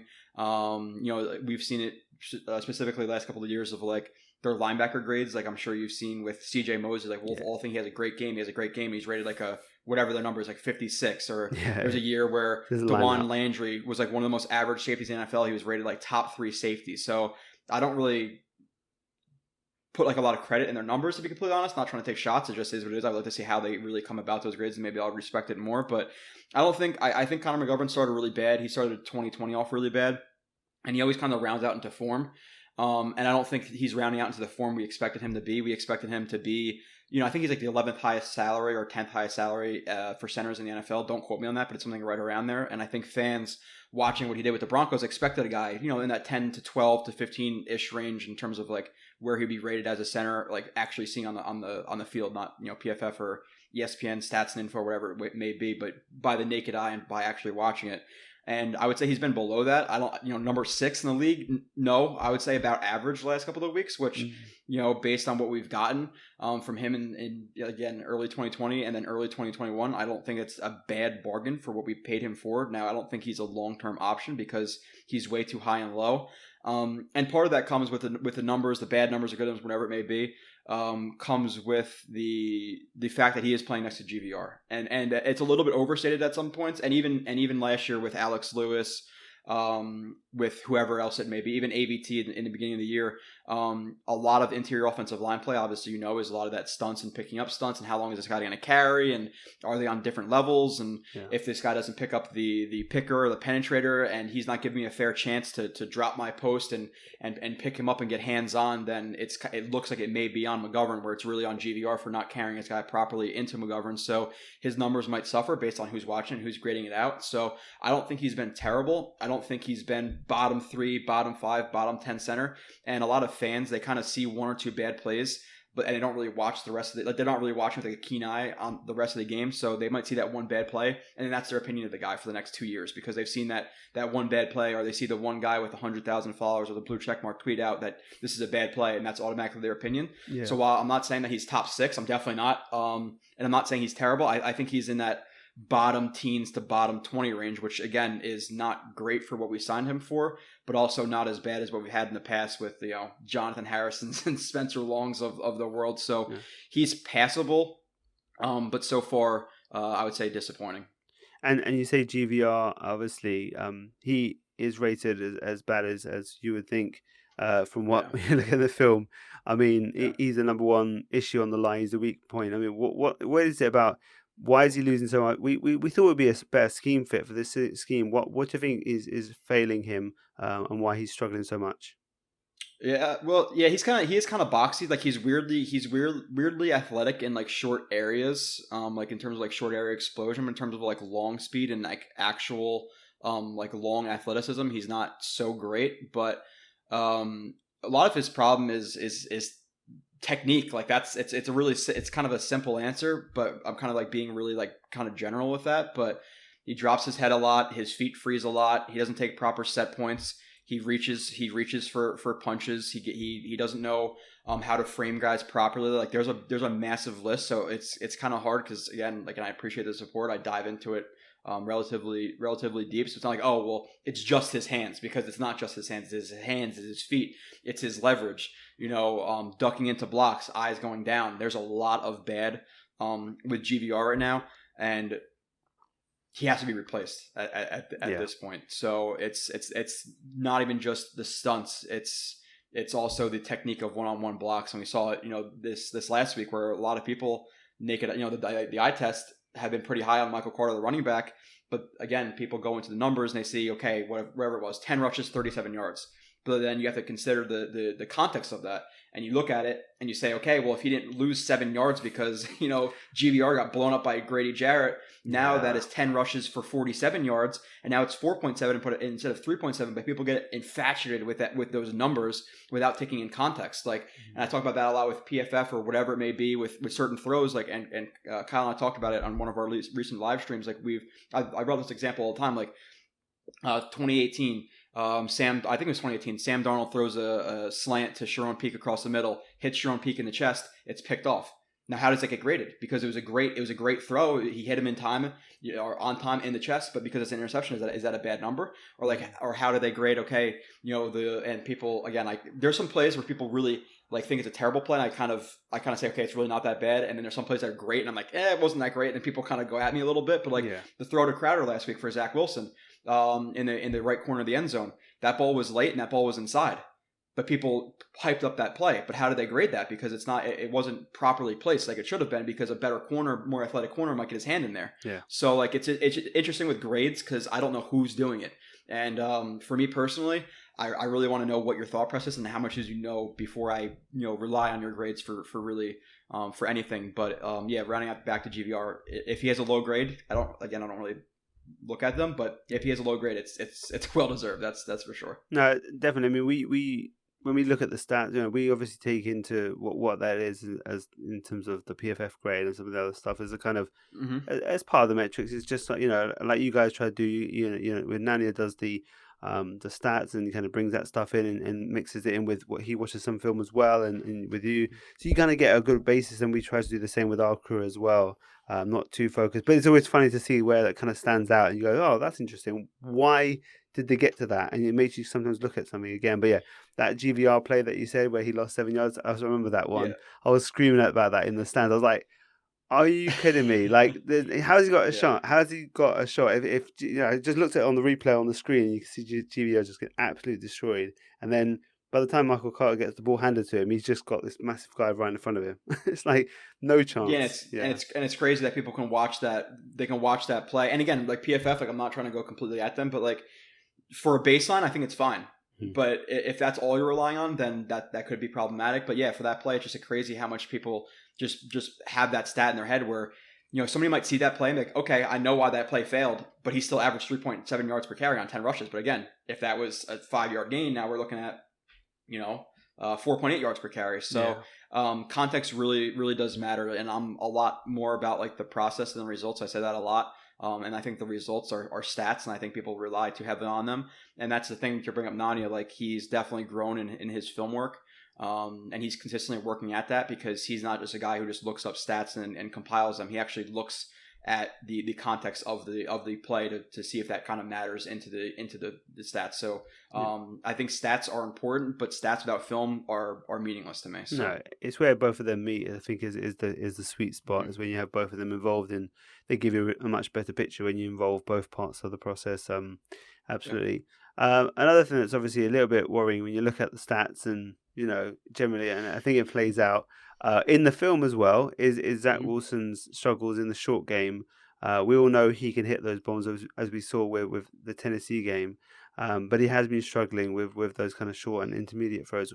What is it that you're seeing in the film that's indicating why he's struggling so much? Yeah, it's his footwork. It's 100% defeat and the weight transfer from the back foot to the right foot, and like it's a lot of the simple stuff too. It's not even like an overarching problem that he's had since college. And there were some problems that I brought up in his college films in terms of his rotation and stepping up through that back foot instep. Up through the throw, and there's a lot of times where he kind of rotates his back foot inwards, and when you rotate your back foot inwards, it locks out your front leg. When you lock out your front leg, now your weight's not being properly transferred, and now it's more of an arm throw, and you're kind of off balance. So there was some of that in his film, but it only affected him 1 out of 10 times, and it was only very slight. But now it seems like he's thinking too much because of all the pressure in the NFL. I'm sure New York media. Even the UK media now, you guys have that whole Jets UK thing too that's going on. So I'm sure he's hearing stuff, and he's failing to make the simple plays. The RPO bubble screen to Crowder. That's a 2-on-2 situation with a safety coming down. If Crowder beats that safety, it's probably a touchdown. The throws to the missed throw to Ryan Griffin, the missed throw to Trayvon Wesco last game, the missed throw last game to Ryan Griffin in the red zone where it could have been a walk-off touchdown in overtime. So he's missing a lot of easy throws because he kind of said he's aiming it, and I think he's thinking too much. And when you have those throws deep where he kind of without for like lack of a better phrase, like his like baller mentality kind of just takes over and he just throws it and doesn't think about it. That's where those throws have been so accurate because he's not thinking as much. His natural ability just taking over. But when it's so easy, he's almost overthinking. He's overthinking the process where he should just let it rip. And a lot of it comes with, again, his feet, his front foot. Isn't planted when you're front, or not planted, but it's not pointed the right direction. A lot of times it's closed off, and again, could be boring with some people in terms of the film talk with that. But when your front foot isn't pointed and it's closed, again, you're not allowing your hips to rotate through. There's some times where he's where his feet are a little bit overextended, where again it's not allowing a clean weight transfer his whole way. In terms of his back foot, you want your back foot to where pointed, the middle of your back foot pointed to where you want the ball to go. And that's not properly placed as well. So it's a lot of arm throws, and he's throwing against his against his body, which is a problem. And then you see some with that's just with the throw, and then you're also seeing sometimes where he's looking a little bit uncomfortable in the pocket, whether it be like a conflict climb, which is just climbing with guys around you to me, or in terms of transitional footwork. When you're going through your reads, you hear that a lot. Like you want your shoulder to be pointed, your base to be pointed to where you want to throw the ball. So as you're going through your reads, 1 spot, 2 spot, 3 spot, you want your feet and your lower body to match that along with your shoulders. And his head's just dancing without his lower body. And then he's trying to throw balls without that lower body. Now now it's either short, he's ripping it, it's going over people's heads, whatever it may be. So it's a lot about comfortability. And it's not necessary. So I don't think it's going to be a long-term problem if he gets more comfortable. But at the same point, like, what's that sweet spot between him being so uncomfortable where he's going to have those bad mechanics kind of take over and kind of override his solid mechanics at BYU? Like, at what point does that happen? So the Jets need to fix him. LaFleur needs to fix him. The offensive line has been playing better, so hopefully you start to trust him a little bit more because he's just rushing his throws, and again, it's just not clean at this point. But again, he showed the ability to do that plenty at BYU. If people didn't watch that, his just in general, even his highlights, like he did not have that problem at BYU. His short accuracy was great. Like you saw him, how many times in his film is he throwing like an isolated out route or a comeback? From hash to hash in college, which is obviously bigger, than the NFL. It's a larger distance. So you see some of those throws like, wow, like this guy has freaking great accuracy. So it's not something that's been plaguing him his whole career. So I think it will be fixed, but the Jets just have to be conscious of fixing it soon and not let it kind of take over. Yeah, you don't want it to be a habit of where he starts to play that way. And I mean, he is looking kind of like he's a little bit stiff. It's very much kind of trying to guide everything when everything's in, instead of just kind of being free and relaxed. And I think that comes from a very rocky start that he had with those 15 sacks in the first 3 games. That's not going to help. And then obviously everything's moving so fast, and the 4 interceptions against the Patriots and all the other interceptions that I think all these things are just in his head right now. And I think the bye, as we've said on our podcast this week, the bye's come at a good time. I think it's kind of given us it's early, and sometimes you like it in the middle, but I think for us it works well because it means that we kind of can fix some of those issues and kind of maybe the rest of the season can be build off that rather than kind of let it fester for a few more weeks. So I mean, going from in these first 5 weeks, what would be the biggest disappointment that you feel like from where you were 5, 6, 7 weeks ago before the season started to where we are now at the bye week 5 weeks in? The offense. I think that's going to be everybody's. It basically answer. Is, yeah. It's basically everyone's answer. Yeah. Yeah, because I expected them to be, like not great, but like okay. I'm not saying like league average, but like compared to where the Jets have been in recent years, if they were like, and I always kind of like use number ranges, but if they were like at like the 21st best offense in the NFL, that's a lot better than 30th and 32nd and 31st we've been experiencing since 2016. Yeah. So I expected them to be okay because like if you look at the roster like by itself versus rosters we've had in the past, like this team to me, maybe people disagree, is better than what they had in 2020, better than what they had in 2019.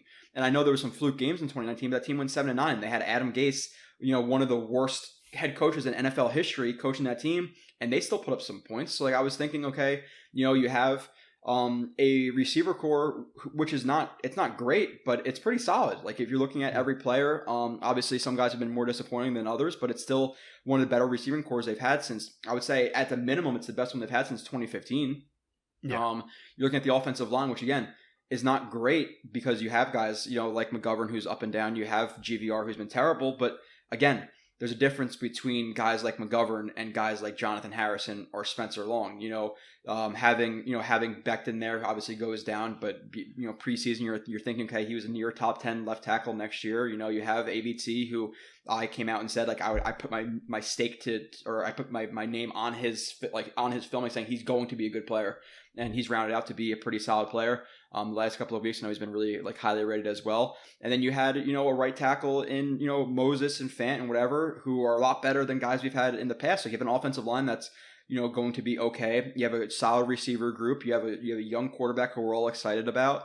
Now they're severely lacking, in my opinion, at running back and tight end, and that's minus Michael Carter, because I do like Michael Carter, but behind him, let's be honest, they're a bunch of Jags. Yeah. And just another guy. So people ask me, what does Jag mean? It's just another guy. And they have a lot of Jags in the running back group. Let's be honest. If you were a Jets fan, do you know who Ty Johnson really is? And watching Tevin Coleman in the last couple of years, he's not great, even though he's had a few flashy plays. So I thought that combined with the LaFleur system, with the Shanahan system, but LaFleur is running it, that this would be an okay offense, and they have been dreadful. Like, and it just never seems like they're clicking. Like, you have the first game where I think everybody, minus maybe Elijah Moore, and the offensive line play pretty well, and then to the next game, and it's now everybody's playing well. The running game's going, everybody's doing well. Zach Wilson, and in the Broncos game, the receivers are dropping balls. So it's always a combination of different groups that are playing really poorly. That had been frustrating, just from a player standpoint, and then you also have LaFleur, who has been a little bit frustrating. I think people, again, it's so like black and white to people, where people are either completely against the guy or completely with the guy, and there's no in the middle. And I'm kind of in the middle on LaFleur, and there's a problem that I have in terms of how they built this staff, in terms of having the inexperience, and obviously Greg Knapp severely hurts that. Obviously, his passing is tragic, and it hurts the veteran like presence on that staff. But you could blame Douglas for not bringing in some more support around him, because rookie quarterback, rookie coach, rookie OC is not necessarily the best combo, because when, excuse my French, but when shit hits the fan, you have to have a guy who's been there before. Same with the backup quarterback. A lot of people say, okay, well, Josh Johnson. Yeah, Josh Johnson has like 700 yards in his career. How much can you tell, Zach Wilson on the sideline? So I like a guy with a little bit more experience back there, So there's been a common, tight end position. We could blame Douglas for that. Like, there's been a combination of things in the offense that have gone wrong, but I still expected it to be better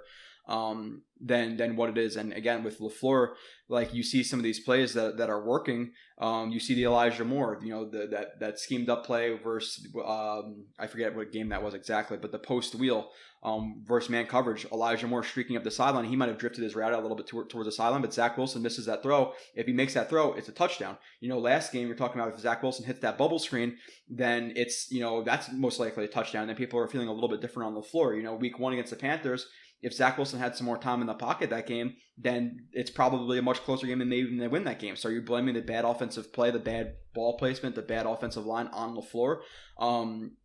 Yes, people will, because again, the stats, the final score, the numbers, but you have to, again, take it into context. But there are things that he's been doing that have been a little bit frustrating for me. Not getting Wilson going early has been a little bit frustrating. I think he's been trying to put him under center a little bit too much, instead of in shotgun, where he played more at BYU.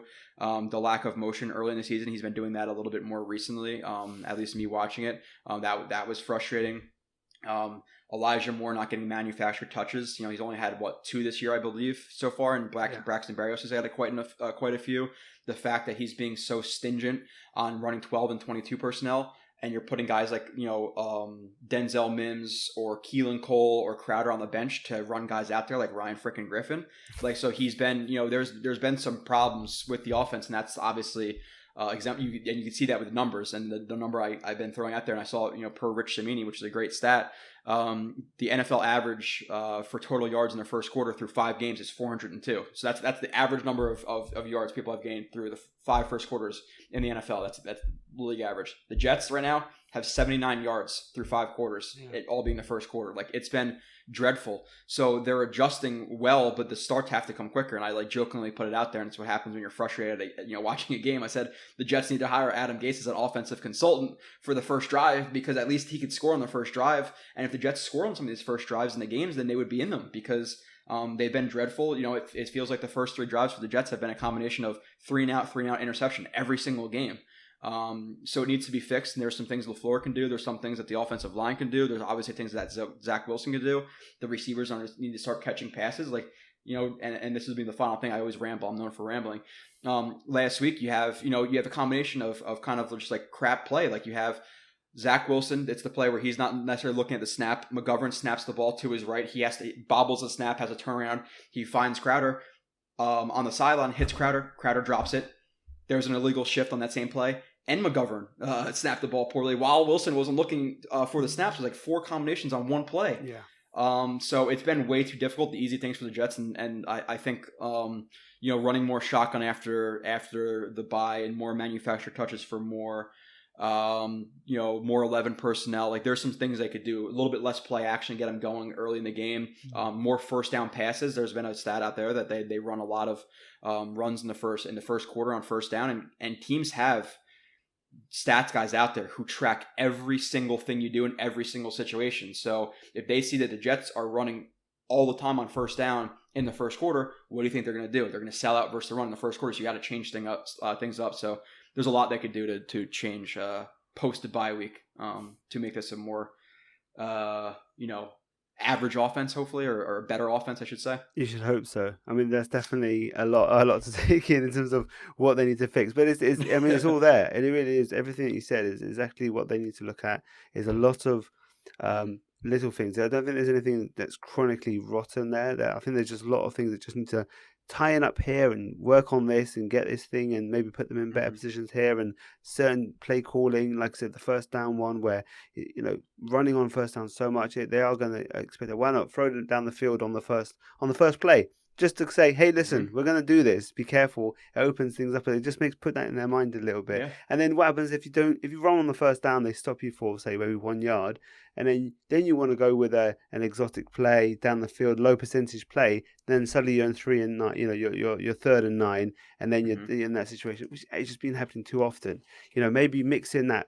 If you're in that situation, find a high percentage play, get to short, a 3rd and short, then you get a first down again, then you go for an exotic, for something a bit more down the field, or on second down if you are able to get a good first down, when it's short, second and short, then you could do it as well. So I think it's just these like moments of when to call your shot on certain trick plays or low percentage plays, but that could be a massive play, or that could end up being a massive play. I think they got to do a better job of that. That was my biggest thing. Is when I said about my disappointment in our podcast, it was about the opening drive, because we saw with Gay, see what they was doing. Yeah, and it's like the inexperience of LaFleur, you would expect to come out more in the heat of the moment, making decisions on the fly, dealing with a Belichick on the other side, a Fangio on the other side. You wouldn't expect it as much in the opening play when he's been given the whole week to prepare for the weaknesses that the opponent have, maybe the injuries that they're coming in with. You would think that they would at least be somewhat successful from where he's coming from, the pedigree that he's coming from, and that's been the biggest disappointment for me. Is that, yeah. And maybe that's a part of him being so young too, like where he's not adjusting, because like you're talking about the lack of like 11 personnel versus having Ryan Griffin on the field. Like, it wasn't last game, but I think the game before that, like Mims saw like 5 snaps and Ryan Griffin saw 36. Like, come on, it's Ryan Griffin. Like, who is he threatening?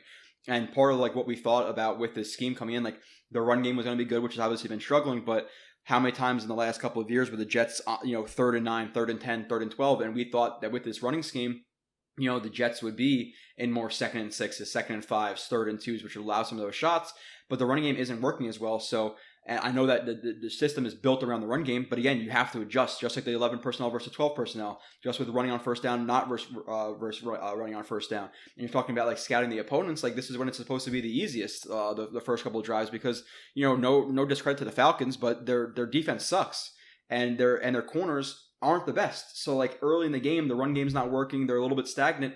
Hey, you have a guy in Corey Davis who just paid $12.5 million. You have Elijah Moore, who is a good deep threat at Ole Miss. You have Denzel Mims, who, if he doesn't know the playbook, fine, but send him on a 40-yard route down the field and throw up the ball to him, because he's probably going to catch it. And even if they don't catch it, like how many times in the NFL, especially the NFL nowadays, how many pass interferences are there? Like it feels like almost like 50-50 downfield. It's going to be a pass interference. So at least open them up, maybe get a pass interference, or maybe they catch the ball. Yeah. So he has to be more like open-minded to adjusting, and it can't just be, okay, this is the system, this is what I've done in the past, this is what we're doing. And that's why I hope Salah goes to him, during the bye, and they sit down and say, okay, this is what's not working, these are the stats, this is what we have, and they start to change it up, because listen, I'm a relatively patient person, but if the offense is still averaging like 20 yards, not even 20 yards, like 17 yards in all the first quarters this year, I don't know how much more I can handle for what 12 more games we have left. So and again, it's fair to say, okay, we're slightly disappointed. While we expect growing pains, I don't think we expect it to be necessarily here. And there will be those peaks and valleys. Obviously, the Falcons game was a valley, and we'll hit another peak again. And that's expected with a young staff, with the youngest team in the NFL in terms of how many rookies are playing, etc. Right now, with a ton of cap space, a ton of draft capital, like we're a rebuilding team, and this is the first true rebuild they've had because you look at McCagnon's in the years past, it's you have an old roster who sucks. It's different than having a young roster that sucks with a ton of capital. So we're expecting these bumps, but with that being said, it's not an excuse for how they've been playing on offense. They need to figure some stuff out. They definitely do. That's for sure. In terms of the a thing that you would say is been a pleasant surprise. What would you say? From where you were a few weeks ago, before the season, to where you are now. What's been a pleasant surprise? Yeah, I'll highlight like two like different position groups. But the first one, I would say, like easily, if I just had to give one answer, it's the cornerbacks. I think going into the season, and I can be transparent. Like I was thinking, okay, bottom 5 cornerback unit in the NFL, and we thought that Bryce Hall would be like a long-term starter, and I still had to be somewhat. You had to be proven that Bryce Hall could even be a starter. So while he had a couple of flashes last year, if you had to bet your bank account on Bryce Hall being a future number 1 or 2 starter, that still needed to be seen. Even though you might be more positive and say, okay, that's what we expect, but that you couldn't guarantee it. And I think through 5 weeks, and there's still a lot to prove, that he's proven so far that he could be a future 1 or 2, which is a huge development for a 5th round pick. Yeah. And then past that. You had Bless Austin, who was cut, who I think was one of the worst cornerbacks I've ever seen play football. I've been transparent with that as well. And then with that, you have a 5th round rookie in Michael Carter and a bunch of other late round picks with Eccles and all these guys, and even Guidry, who was a UDFA last year. So we were like hoping that one other guy could step up to even be like a role player in the years going forward. If you're being honest, because again, how many 5th, 6th, 7th round rookies UDFAs work out? And I think again, with more to be proven going through the rest of the season. But I think on the early track, we can say that Hall is a future, is a starter. He's a starting level corner right now, which is great. Michael Carter II is a starting level slot who's been really, really exciting as a slot player. Yeah. Minus last week, he got beat up a little bit versus Kyle Pitts, was obviously a clear mismatch. But you think he's a future starter. Guidry is a spot starter on the outside and a solid backup slot. And those are 2 of your top 4 guys. And then you have guys like Eccles, Pinnock, Dunn, who you could hope could be those 5-6 guys next year. And Eccles has been okay when he's been in the game, but he hasn't proven to me yet that I want to see him on the field for a large percentage of the snap, considering where we want this roster to go. We want to be in the playoffs. We want to be competing for a Super Bowl in a couple of years. I don't think Eccles right now has proven that he could be a future starter. But at the same time, if you're getting a guy in the 6th round who could be that 6th guy, that 5th guy on your depth chart, it's a legitimately good pick. Like people want everybody to be starters. Right. So that group has been really surprising. And with that being said, again, context matters. You have to evaluate. Like last week, I don't know why they went away from the man blitzes on 3rd down and they got beat up a little bit on zone drops and things like that, which made no sense to me. So that's one of the only problems I've had with Ulbrich and Saleh. That game was the game plan was really weird versus an immobile quarterback who likes to get rid of the ball quickly over the middle. You're going to play softer coverage, press bail, and just let them have everything inside. It just didn't make a lot of sense to me. But in general, they've been pretty good. And with that being said, again, you have to look at context, which is okay. You could say that, and this is why you have to individually evaluate each play, which they've still been impressive. But with that being said, okay, the other argument is, well, Broncos were up big at half. The Falcons were up big at half. The Patriots were up big at half. So how much are they really testing these guys? Yeah. Which is a question, because I think the defense, while it has been impressive to me, especially considering the injuries, I expect them to be a little bit below average. But once Carl Lawson goes down, once Vinny Curry goes down, Ronald Blair, LaMarcus Joyner, Marcus May, et cetera, I expect them to be pretty damn bad. And they've been a little bit below average. I think people are kind of saying, oh, they're almost near the top 10, which I would shy away from. Again, teams haven't been trying to put up a lot of numbers on them, but they've been pretty exciting for a few individual pieces. And the defensive line, again, just being quick with that. Once Carl Lawson goes out, you expect them to be not as good as they are, simply. Q has been good. JFM has got a big contract. He's up there in pressures, playing really well every game. Huff, and we can have a 3-hour discussion about the 2020 draft class, but you look at guys like Guidry and Huff, people don't really consider that a lot. You're looking at UDFA and Huff, who's been pretty good this year. So that whole group, the defensive line has been exciting, and I can't imagine what it would be like with Carl Lawson back. And then the secondary has been, corners, not really the safeties, have been exciting as well. So that's good going to the future, because I think you could plug a few pieces into there and they could be a legitimately very good defense. Yeah, I think that you can see that the experience in the coaching has helped. I think really elevate this unit above what Mike LaFleur is struggling with, the inexperience of coaching there. You know, with both sides of the ball have got a lot of young players. Obviously, the Jets are the youngest team in the NFL, and are kind of playing a lot of snaps for rookie players as well. Where the most snaps for rookie players by about 200 more than the next team. So you can see that I think the coaching experience makes up the difference, and I just think they're doing a great job overall. It was a disappointing game. But I was telling my friends who are kind of fans of other teams that the Jets defense is playing really well. They're not brilliant, but they are, they're playing above their weight, what you'd expect. And yeah, they didn't show up on Sunday, and it was kind of put egg on my face a little bit. But I don't think it was on them so much. I think it was some questionable, game plan from Ulbrich. But I think going forward, I think they'll look at that and think, we just need to stick to what we're good at and keep it pretty simple. Because I think man to man, we're beating up on the defensive line. We're matching up. We're doing a pretty good, keeping things pretty sticky in the back. While that's all happening, the madness out the front, and Mosley's playing great, and I think some of the other guys around him are contributing as well in terms of where they can. Obviously, we're looking for Jared Davis to come back and hopefully elevate that position a little bit more. But overall, I agree with you. The defense overall has been the positive. I think it's just one of the things, the disappointment with the offense and the positivity with the defense. And once again, Jets fans, we have a defensive leading team, don't we, Joe? Yeah.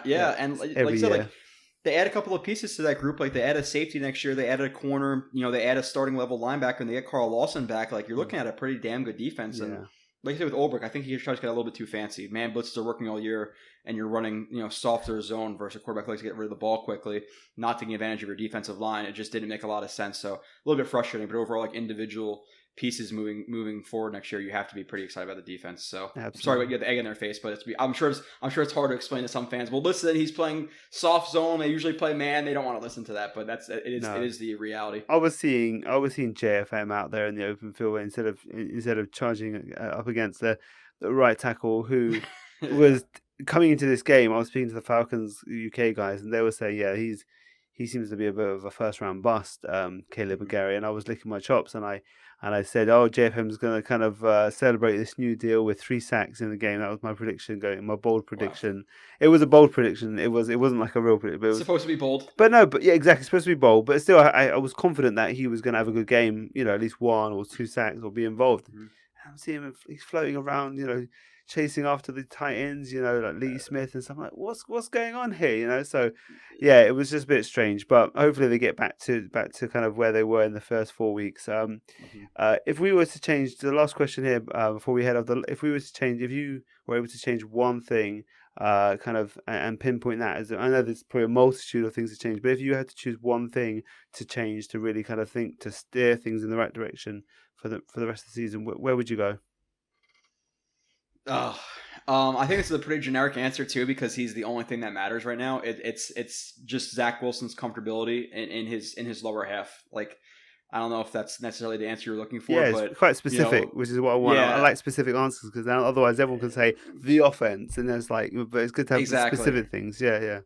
I want the offense to be better. Okay, we all do. Yeah. But it's obviously Zach Wilson matters more than LaFleur. So if you see, like I said, LaFleur, he starts to run more 11. He starts with less play action. There's more first down passes. There's more, more gun.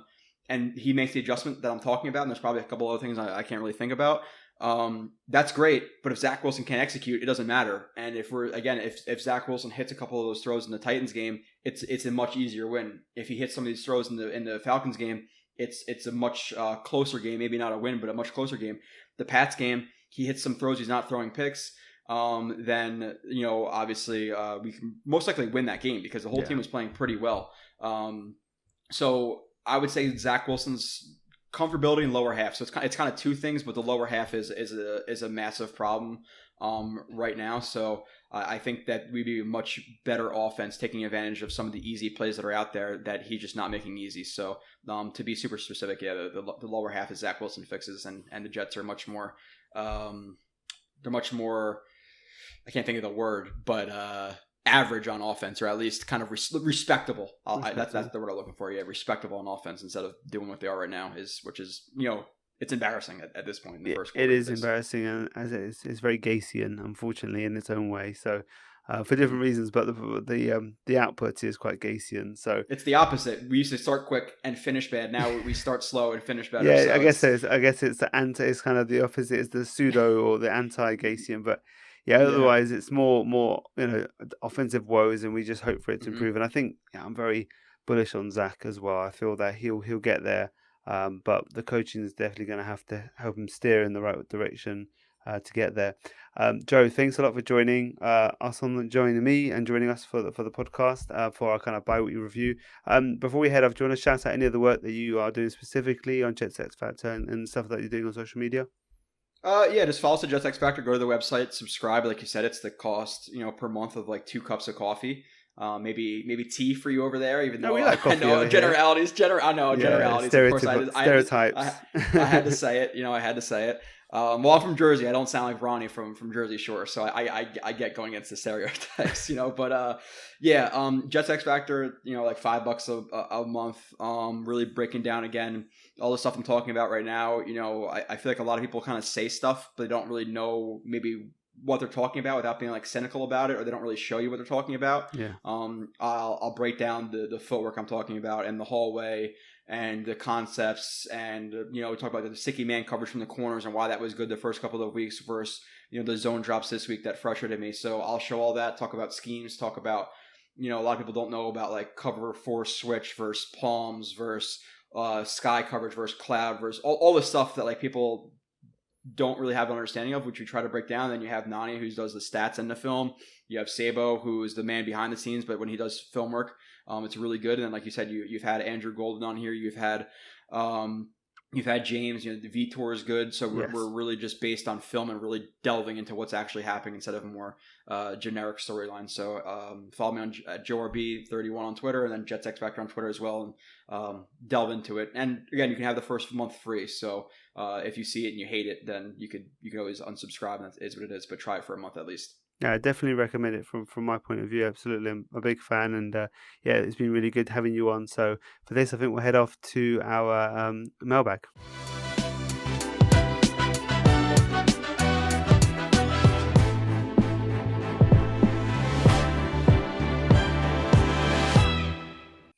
Okay, so we like our guests for that. That's been a really good segment to kind of get some other opinions of the first 5 weeks. We'll jump into our mailbag now. And the first question is from one of our listeners, Idris Ahmad, who basically said, have you changed the number of games the Jets will win this year after seeing them after 5 games? So the answer is probably yes, because me and David predicted when we did the schedule release, we did 8 and 9 record on that one. I would probably go down to more around 6, maybe 5 or 6. Matt, we'll go to you as you weren't part of that bad episode. What's your feelings about where were you before the season and where are you now? I bet the over, so it's not looking good for my money having taken over 6.5 wins. Right. I think anything can still happen with the season. We've seen plenty of teams before who kind of have these slow starts, 1-4, 1-5, and kind of can pull together a couple on the road. I think what will be interesting is kind of this first 3 after the bye week. We've got the Patriots, who Davis Mills dotted up last week. I think they are there for the taking. And I think we all know that last time we played them, it was a pretty unwatchable affair. But they are there for the taking. And Cincinnati is a bit hit and miss. Joe Burrow looks elite, but he's still giving teams 2 or 3 opportunities to get their hands on the balls. And then Indianapolis are kind of look like they're treading water and going backwards a lot of the time. So these next 3, if you can get out to these next 3 and then kind of focus on the back half of the season, those kind of final 8 in a good position, there's no reason this team can't get above 6.5 wins. Particularly last 2, you've got Buffalo and Tampa Bay. Who knows who'll be playing for them? We might have Kyle Trask and Matt Barkley as or Mitch Trubisky even as the opposition quarterbacks and kind of get 2 gimmies there. So I think the win total will be between 5 and 7. Okay, yeah. Kind of in that kind of general range. I think that is kind of where we're looking to net out, and then hopefully speaking of records, just as a quick aside, Seattle don't win another game all season, and Geno Smith has a disaster class every week. See, I kind of want Gino to do okay, but I still want them to. I want Jamal Adams to just get clowned in the defense just to let up. So I want them to lose games like 27-30, lose games, but then Gino has fun because I don't know why we're kind of quite. I see quite a lot of people on Jets Twitter are quite kind of supportive of Gino's effort. I don't know if it's like just because he's been in the wilderness for so long. It was just like it's just a curiosity there. David, how are you feeling about the record that we set and where you at now?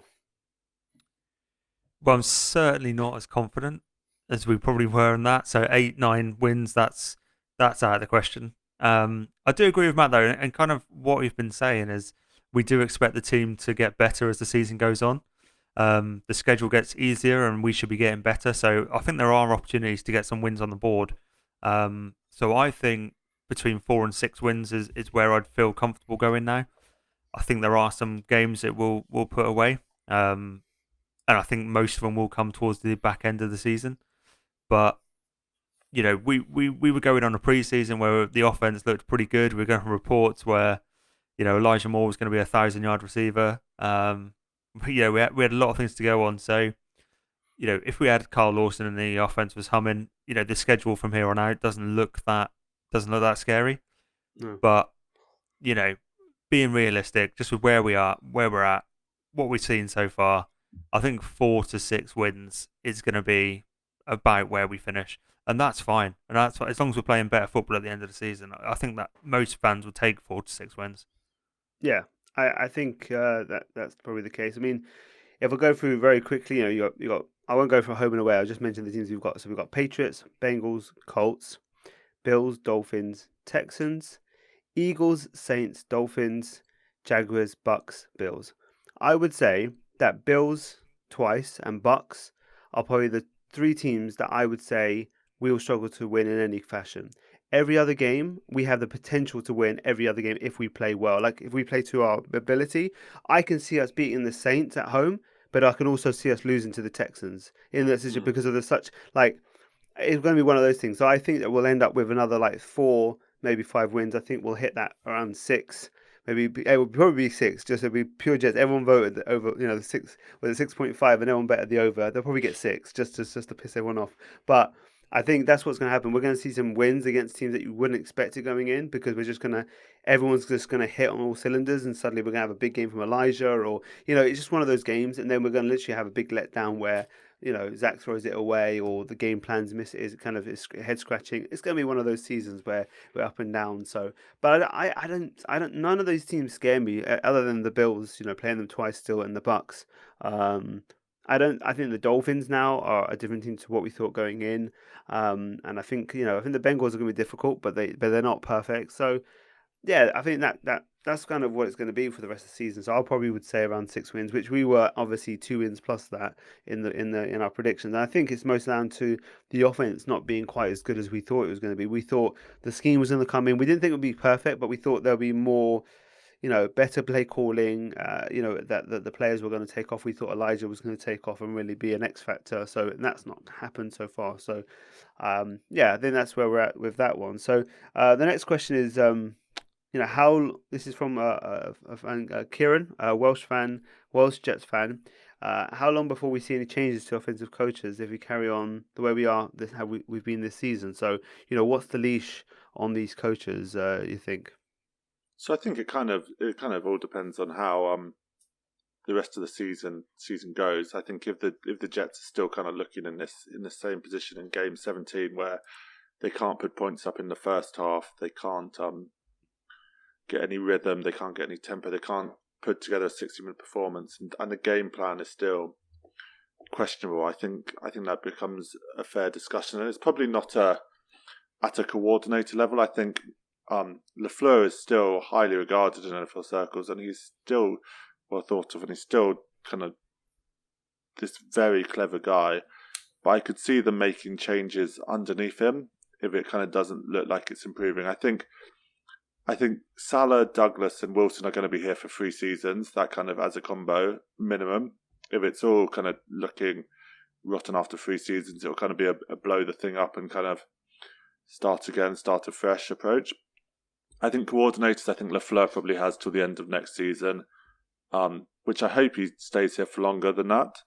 But I think that's kind of like after 2 seasons of questionable offense, I think you'd probably look to move on with him. And then kind of the people who kind of you could question are people like Matt Kavanagh, because he was obviously brought in a kind of last minute role as kind of this offensive advisor to kind of replace Greg Knapp and the kind of tragic passing of him.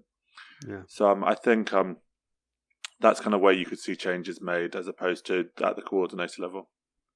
David, what's your feelings about this one? Yeah, I think I agree with Matt. I think Lafleur, just because of how young he is, how well regarded he is, and where he's come from, I think he will get a minimum of 2 years. I think that is kind of a standard process. As first time coordinator, you give him a year to bed in, and then you give him a year to show you what he can do. So if at the end of next season we're not at a place where we're scoring consistently, then I think he might be in danger, and that's a might because he's obviously close with Salah. I think he's young, and some coordinators, we've seen it throughout the history of the NFL, some guys just take a little bit of time just to get their craft down, and it could be the case that he's exactly the same. But then I also agree exactly with what Matt said there, and in terms of some of the people he works with, they could be on the chopping block at the end of this year if we're still seeing issues. Like I think of Rob Calabrese, who's the quarterbacks coach. If Zach's still showing consistent mechanical failure, I'm talking about footwork, I'm talking about his short and intermediate, not being able to just complete a simple 3-yard bubble pass, then he might be in danger. Matt Kavanagh as well. They might look to bring in other people, depending on how the offensive line do. John Benton might be in trouble if we don't get. But I think at the minute he's coaching them up to quite a high level. He's getting the best you can hope to get out of GVR. You're not going to get better. If you aren't, it's like the history of his whole career. We can't skip an episode without David. Little dig at GVR. GVR dig every episode, if not worse. That's like the littlest thing you do. That's quite nice because I'm saying he's playing at a reasonable level right now. Yeah, so that's quite a nice one. I guess basically with this wraps into another question that we've been asked is from Bobby Veep is asking us what does Matt Kavanagh do now that he's been brought in after Greg Knapp's passing. So my understanding of it, he's kind of like a sounding board almost for Lafleur. He's kind of the been there, done that guy. Obviously we all were expecting it to be Greg Knapp, and that was sadly robbed of us. So he's obviously been bedded in quite last minute into the season, so he wouldn't have had that full off season to kind of get up to speed. But I think he's there to kind of speak with all of the offensive coaches, speak with Lafleur, and kind of put his input, having got all of the experience that he has. I think he's at 27 years experience in offensive coaching. So he kind of operates as a sounding board, and I think he will hopefully kind of be in all of these meetings over the bye week as they kind of self-reflect on what was a disappointing 5 weeks for the offense and kind of planning out how they are going to be improving, taking that next step. So I think he's got an important role to play in the season. Hopefully, kind of as he's kind of learning the system and the players having missed all that time, he'll be able to kind of push things in the right direction. Yeah, I think it's he's kind of there as a person who's there to, with such youth with the other 2 coaches. You need someone who was there to kind of help, kind of just give them some food for thought, some other things to digest as they put together their game plan. It's not working so far, is it? But I think, like I said, hopefully, we can look to some positivity, kind of heading out the bye. I think that, like you said earlier, David, the bye's come at a good time, and I think. Yeah, it's just a good time to look back. We've got 5 games in. We haven't made too many losses into the season before getting a chance to take a breather and look at things. And I think going forward, we hope that some of the things that we've asked them to implement, but they at least look at some of the things that aren't working. And it's up to them. Like I said, it's not us to decide. We have our own opinions of how things can work, but it's up to them to figure out what's the best way to do so, because there are some issues that definitely need to be ironed out. So I think that'll wrap it up for our first bi-week review episode. David, Matt, thanks for joining me on this one. Always a pleasure. Thanks, always. Yeah. Oh, everyone enjoy your weekend, and we'll be back for episode 2 of the Bi-Weekly Review next week.